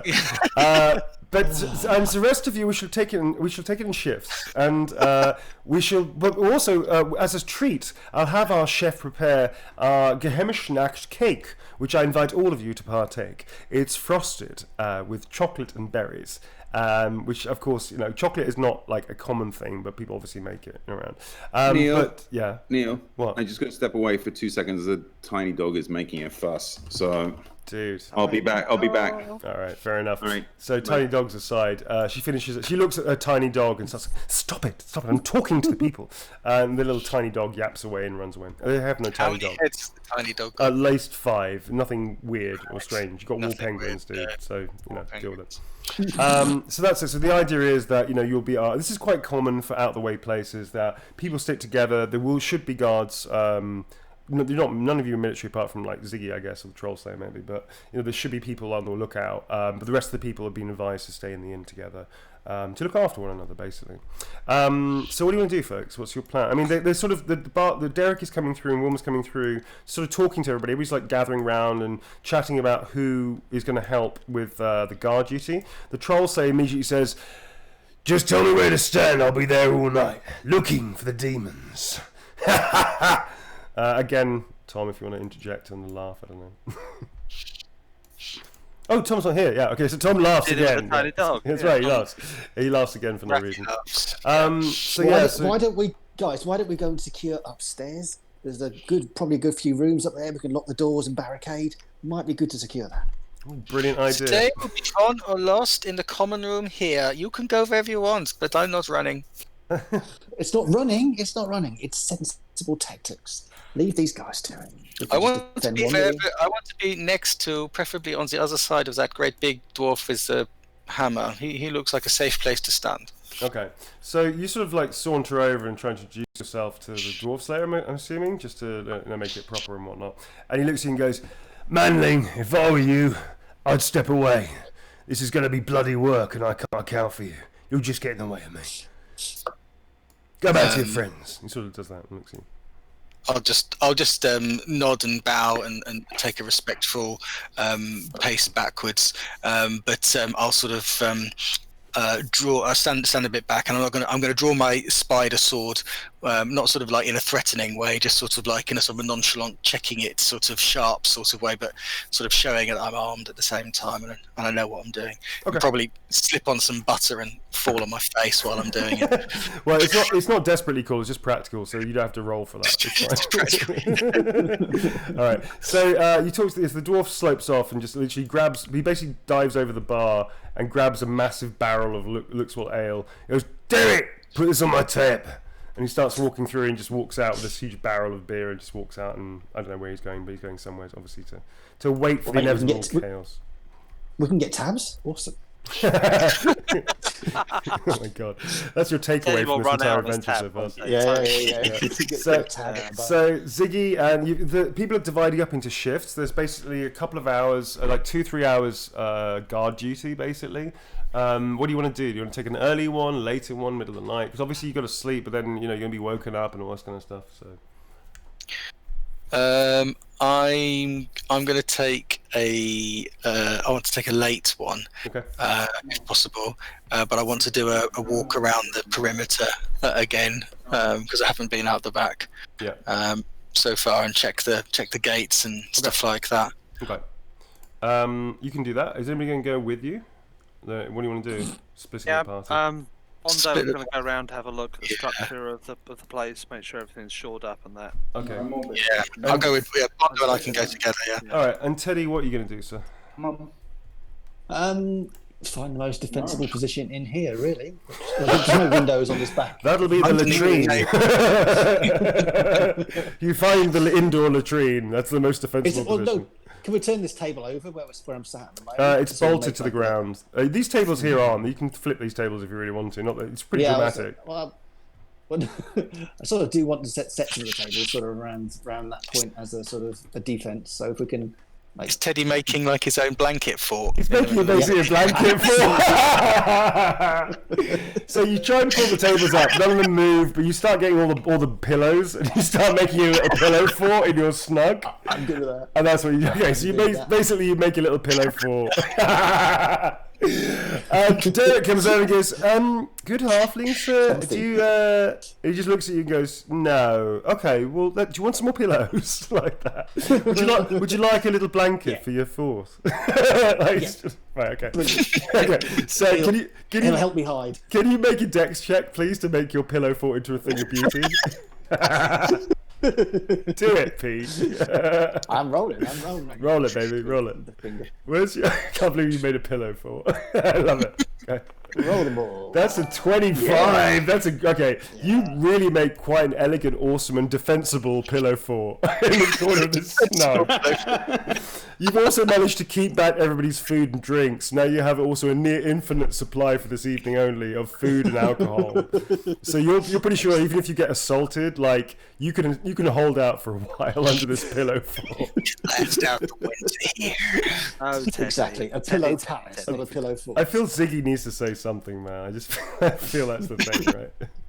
So I can say, are those pillows flammable? Just saying. as you walk out, you do like a social grenade and just go, "This is flammable," and just walk off. Okay. So you and Bondo start walking around. It's actually getting pretty dark now. You can't tell if it's a trick of the light, but both of you you kind of realize that it shouldn't be this dark now. It hasn't been that long since you've been there, but it does get very, very dark suddenly, and you can see the green of the Morsleb moon is suddenly quite illuminated. It's quite unnerving. There's no clouds in the sky, but Morsleb is massive, and it is definitely, without any shadow of a doubt, this is Gehemisnacht, which is not great, obviously, because you're in the middle of nowhere. But you start like walking around. You see there's another guard post here, which I put a little G on.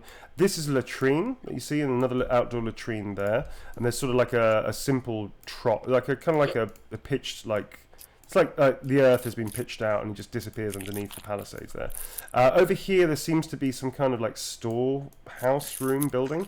I'm not sure what that is, but it's got a heavy lock on the front of it, so obviously it might be like, I don't know, it's something in there is obviously lockable, but that looks like a store building, like a mini store building. And there's a slight gap here that you can see that is actually indeed a slight gap, so you have to like, you can walk through it like one by one basically, but there's like more barrels and things over here.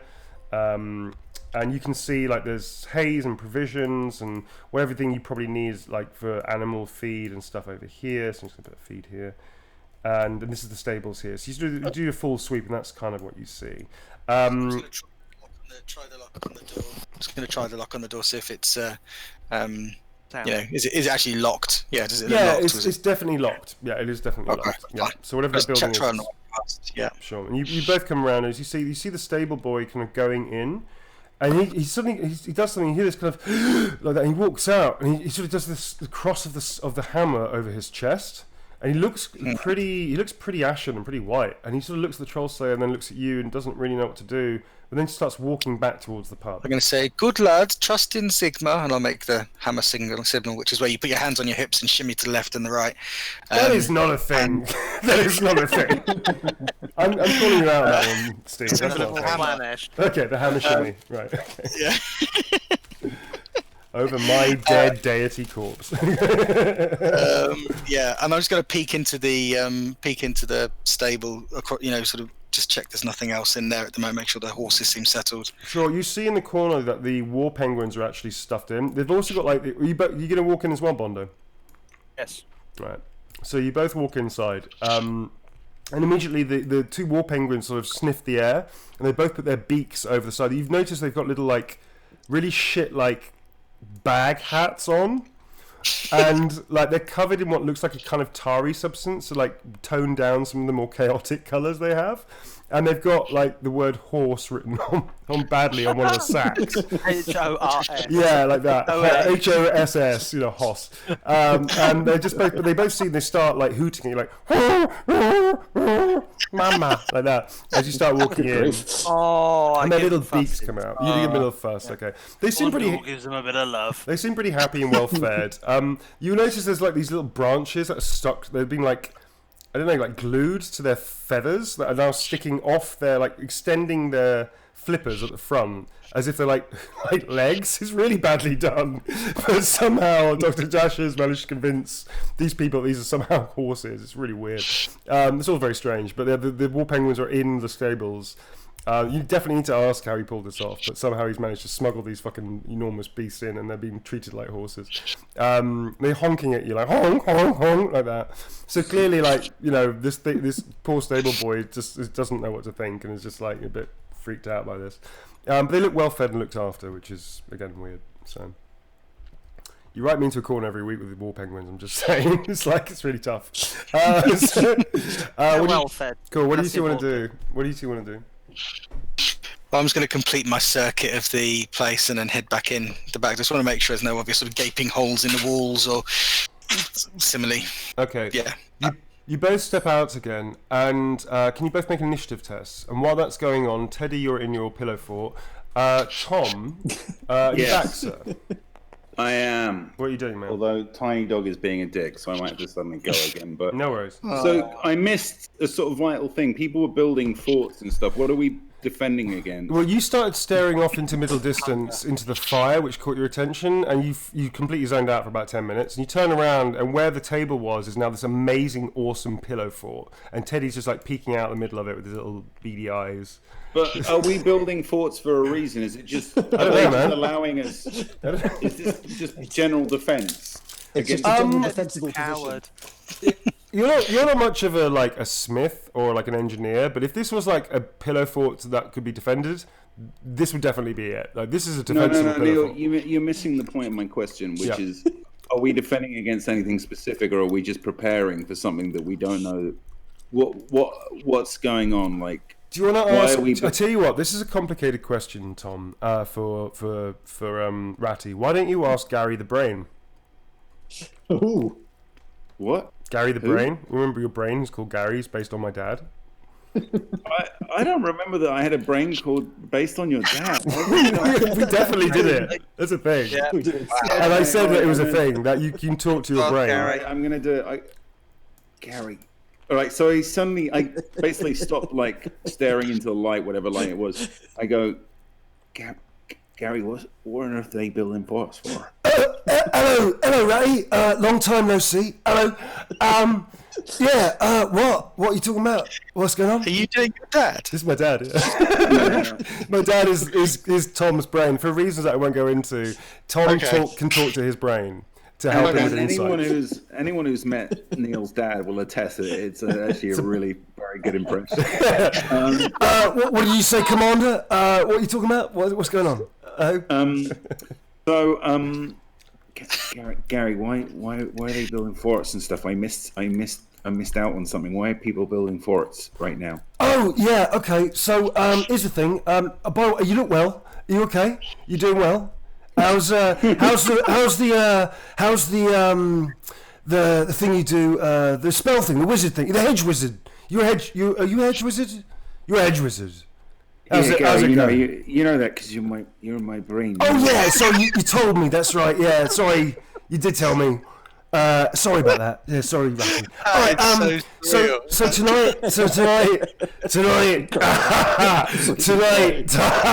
tonight's spooky night, right? You know, that one time when you did the whole that whole bit about it. So tonight's spooky night when bad things happen. It's not good. You don't want to be around it. I would advise, like your little coward friend there, to make something to hide underneath. That's a pillow fort, right? Rude.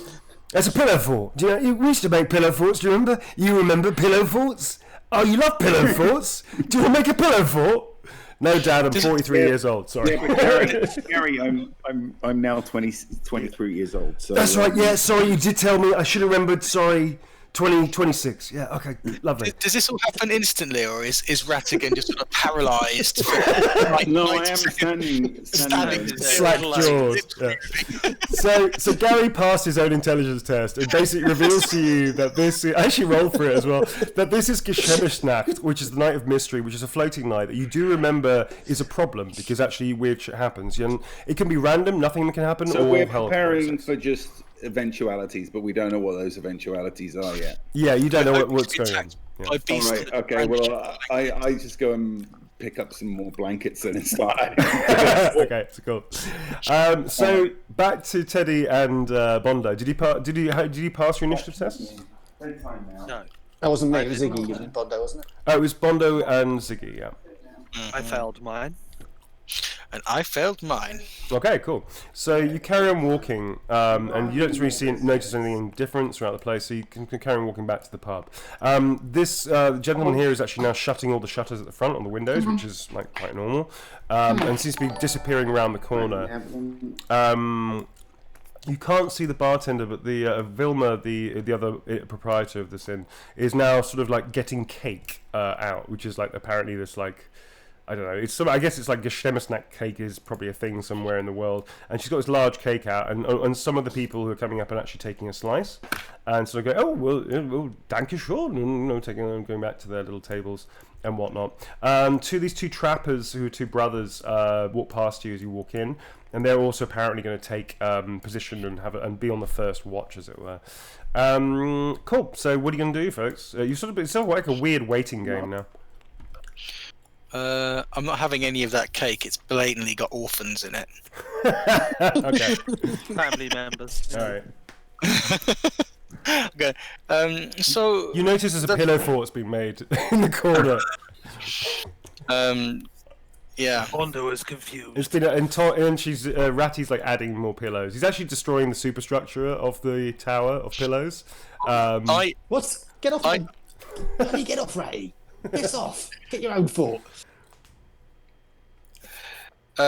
Ratty, I was going to take the second watch. Are you guys decided what watch you're taking? Have I missed that? Because I thought I'd take the second listen, watch. they're making a pillow fort, dude. Do you think they've had the wherewithal to talk about that? silly me. So I might go and find Dr. Dasher, make sure he's aware of what's going on, and and then if there's bedding upstairs, I might go and get my head down. Yep. If things seem under control, I mean, these guys look like they know what they're doing down here. So yeah, this looks pretty routine. I'm going to sleep completely soundly, knowing that Teddy's built a fort out of soft furnishings. We're not having a pillow fight. So you start walking up the stairs. Bondo, what do you want to do? So then we'll get back to Ratty and everybody. Bondo's going back for his mead and his boar. Okay, so you can go to the pillow fort where your mead is currently residing underneath, and try and. Are you going to try and get into the pillow fort? I'm going to try and. Bondo's going to try and get into the pillow fort and have a little bit of a nap and a meal and relax. Okay. Not actually sleep, but just kind of chill. There's a secret passageway that the halfling has managed to create, which enters the pillow fort, which is clearly obvious, but it looks like a crap secret passage that he's now doing. You smuggle through and you find your little place to start eating, and you sort of lay down a little bit. Cool. Ratty, I hate to ask, but what are you doing? When I've finished building the pillow fort for Teddy, I go, right, there you go, my little boy, my little friend, and then I'm gonna head outside to look for a hedge. Okay, you can do that. So you head outside to look for a hedge. Please make an initiative test, please, Tom. Yes. Ziggy, going back to you, sir. You actually get to the top of the room. It's a pretty simple affair. There's like a little table in the corner here with like a jug of water and some glasses out, just for anybody to help themselves. These are 2 windows. And this is a corridor where seemingly all of the rooms are, and they seem like they're. Sorry. I failed the test, by the way. That's fine. Cool. So Ziggy, what do you want to do? You've been told that Dash is in room 3. Okay. Yeah, I'll just. Are they numbered? I mean, I don't know if I can. I can't read. You can definitely see numbers though. Numbers are a thing, so that's fine. So you can see numbers. It's just words you can understand. Okay, so I'll go up to room 3 and I will knock loudly on the door because I don't want to interrupt whatever Dr. Dash might not be doing. So in presumptuous. Okay, playing doctor. You knock on the door and you hear this. For God's sake, fuck off! And you hear that as you sort of knock heavily on the door. Dr. Dasher, the inn is under siege by the forces of the paranormal. We require your presence in the common room. Jiggy! And he just throws up like that. And you just hear this like horrible sick sound. Apologies to everybody in the chat. Sorry about that. An extra bit of Vandal gravy. A little bit of Vandal gravy going back. All right, so he sort of staggers the door, opens up. Pete, you've just dropped, so jump back in so when you can. I just need to change computers to my other office. No worries. I need to log on to the other one. So I'll be back in a sec. He opens the door. Can you make an initiative test, please, Steve? Probably not. Yeah. Oh, I got him. Oh, sorry, I need to roll them now. Here we go. Roll. It's a pass. Yeah. Yes. He opens the door. He looks like death. Like, he does not look like he's got a hangover. He looks like there's something seriously wrong with him.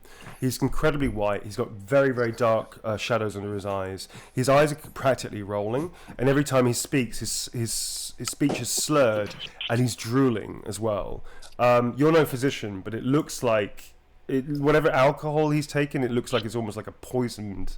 Like he's almost like a alcohol poisoning. Like he's fucked. Like, but not in a way that a man who's been resting for half a day, who may or may not have been drunk when he entered, should be. Right. He does not look like he's in a good way. Ratty, at this point, what are you doing now, sir? I'm just going to hold the moment there. So I've headed outside. You know, Ratty likes sleeping in hedges. Yeah.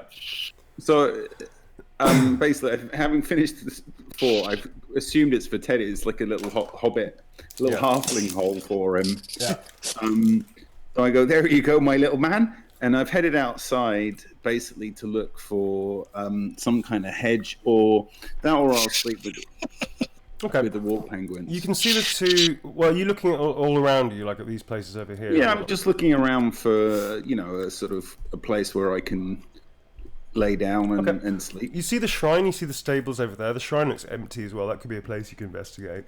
You also see the guard post in front of you. Now, something interesting. You don't really notice it until you look straight at them. But it looks like everybody's having a nap. Like the two trappers are lying down, the troll slayer's lying down. In fact, he's sort of half hanging over. He must be really tired because he's half hanging over the guard post like that. With his in fact, his hammer is on the floor, a few feet, but obviously like 6 feet or so below him, and he's just hanging there. And as you watch him, the dwarf sort of like teeters over a little bit, like head first, and just goes head straight down and cracks his head on the floor, and his body like lands in a weird position.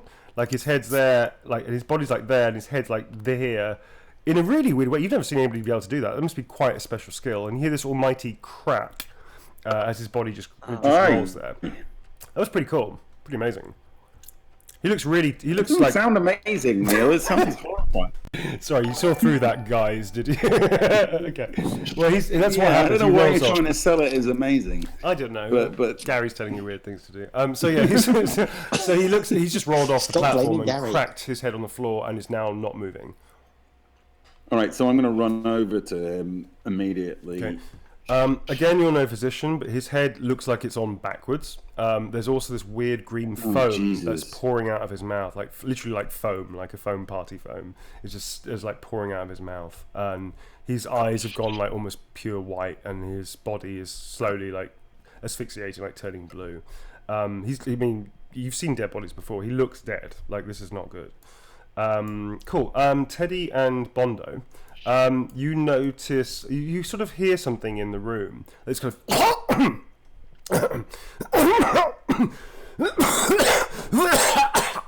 and you start looking around you, and all of the people, apart from this one halfling female here, they all start clutching their throats, and they're staggering around the room, coughing and spluttering to themselves. One trader over here, in fact, actually the other halfling, the two halflings. So this halfling definitely does. This trader hasn't, but the other trader who took the big piece of cake is now staggering towards the door, is clutching his throat. And Wavy Davy Bowie is now by the hearth, just standing up and staring at everybody. And all these people have fallen over. And again, like this kind of green foam is like bursting from their mouths. Jeez. And they're staggering around. The halfling sort of goes over and goes, May, what's wrong? And she sort of like leaps over and tries to like help a friend who's laying down to the ground. All the time, Vilma is just standing there watching proceedings. Wavy David Bowie just looks around and tries to help. This other trader who's there goes up to him and goes, what on earth? And they sort of like they're not sure what to do. They're just standing around. These people start collapsing around them. What are you two going to do?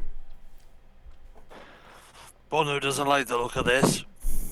No, indeed not. Pull out the axe and pop out and have a look. You're going to pop your head out like a meerkat. No, I'm going to jump out. I'm actually having this ain't right. All right, you jump out and destroy half of the defences that Peter's you little guys in your little pillow fort. It's adorable. These pillows are like bam, like a Michael Bay pillow explosion. Half the pillow fort just goes boom, boom, boom, boom, like that. And you have a little crash zoom, like whoa, crash zoom. The rotation there as well. So you sort of step forward into the light, and that's what you do. Okay, so Ratty, you start hearing all this coughing and spluttering, and you hear what sounds like an explosion of pillows coming in from the side of the inn. Like a Blumph. Yeah, and you also that's when you notice the stable boy staggers back, and he's clutching his throat as well, and he just drops to the ground in front of you. And then these two guys who you sort of start making slow sense of everything, and these two trappers over here are also not moving and are lying down on the platform. The doors are shut, by the way, but things don't look great. At this point, everybody, including Ziggy, you start hearing some other noises coming from quite far away. But you can hear them not clearly, like they're right next to you, but they're very, very loud.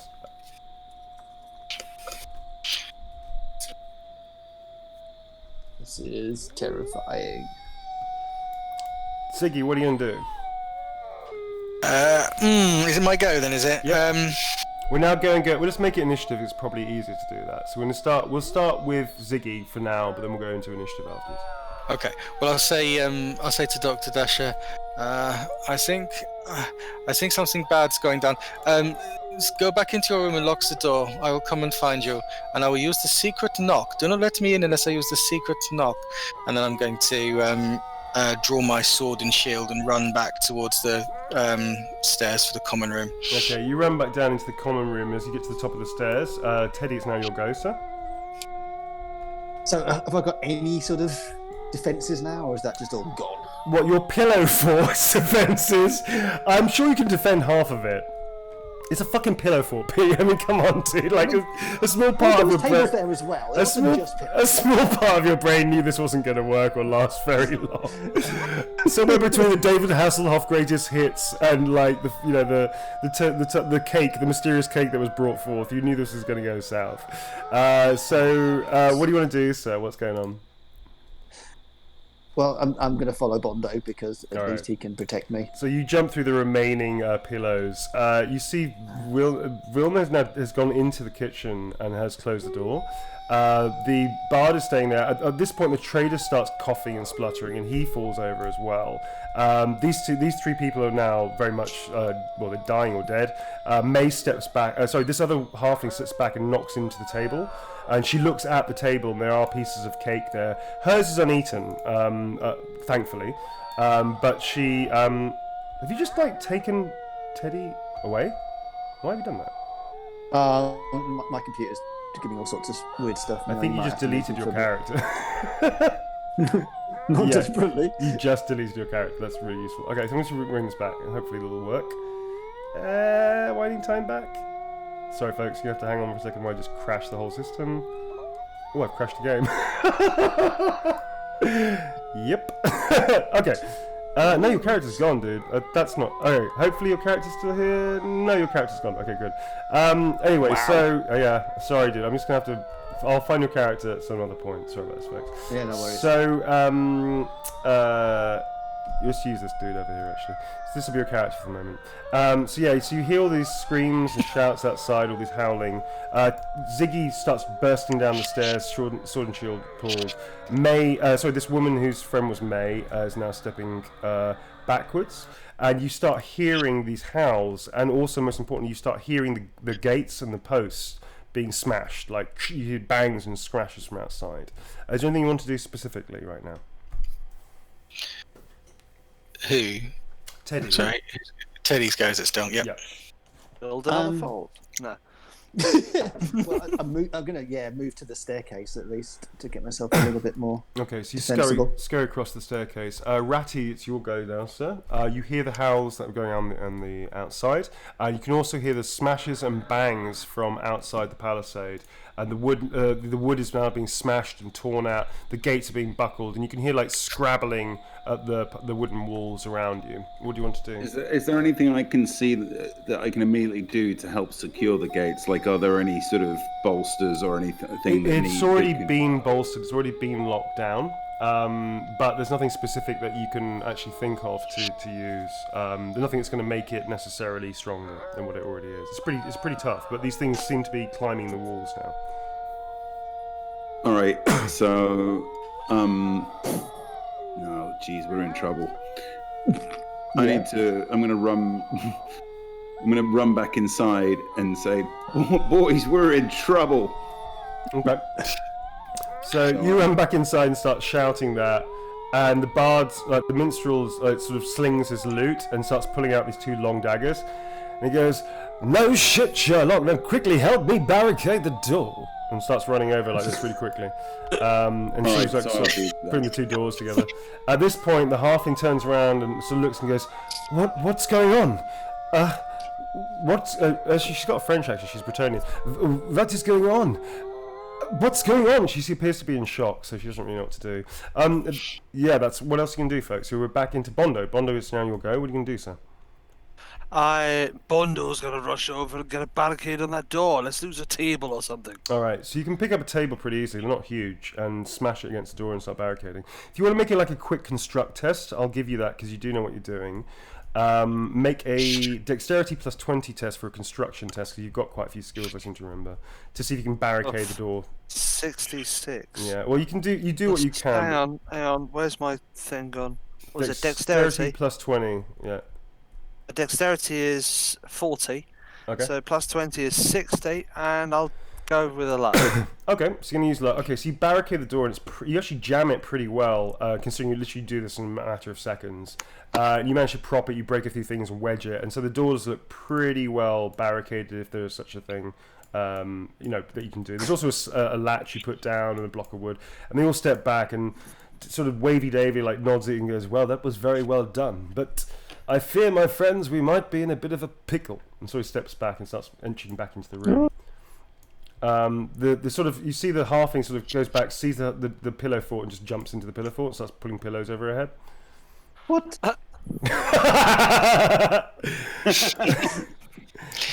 That's a poor tactical decision. What are you going to do? That's a halfling thing, I reckon. Whose go? Is it Teddy's go again? Are we back to the top? Back to Teddy's go, yeah. You can, does everybody make an initiative test, please?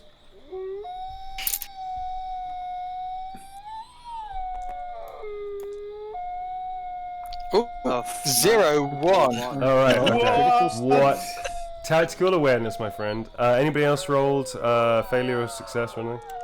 Failure for Bondo, I'm afraid. All right. I pass. All right, cool. So, I'm going to go with highest. So, and this can apply to all of you because it's so fucking legendary. Ziggy starts calling out what he sees.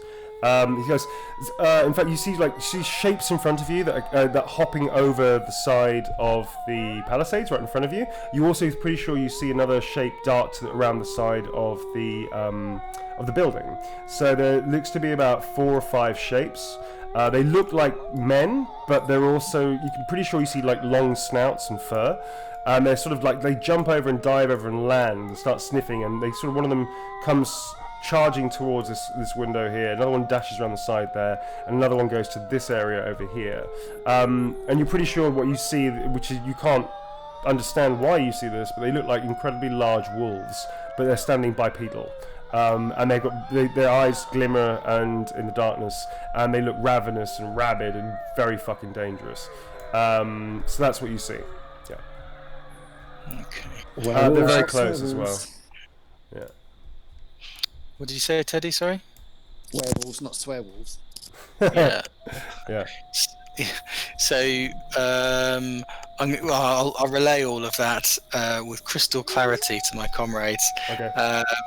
And then, are the proprietor or the waitress characters in the common room still? Or Yeah, they seem to have disappeared into the kitchen, and you're pretty sure you heard the door lock. Okay.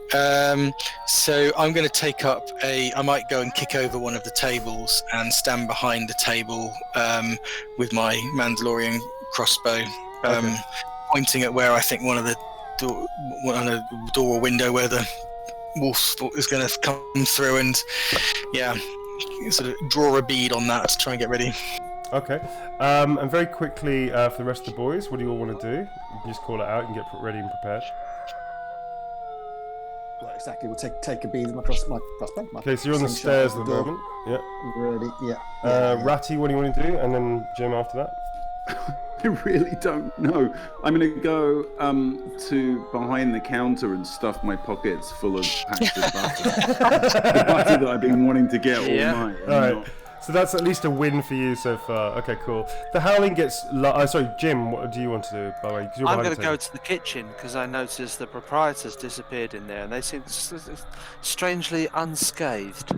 Okay, cool. So good call. You go to the kitchen, trying to, I guess, see if the door's locked and trying to kick it down and see what's behind there and what's going on. As you do so, the howling suddenly stops, and everything goes very, very, very quiet. And you hear almost nothing. It's almost as if nothing happened, which of course you know is not true. At that time, you hear this sort of creak of the floorboards above you, quite close to the stairs, and you hear this sort of And from the top of the stairs, you see Dr. Dash. You can, although the lights are darker up there, because there's very little light up there apart from a lantern. You see Dr. Dash. Clearly, it's his boots and breeches and white shirts. Except that he looks very strange, and he looks like very unsteady. His whole skin seems to be this very white, translucent color. He looks like death again. But as he opens his eyes, he just goes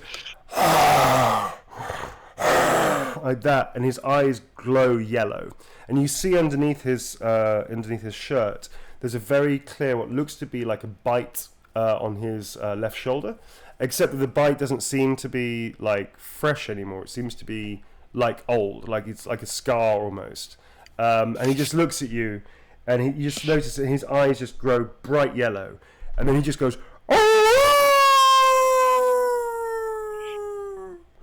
and that, folks, is where we're going to leave it for today. Sorry, I just forced a cliffhanger that's getting pretty late. So yeah, folks, so bit of a predicament there you found yourselves in and whatnot.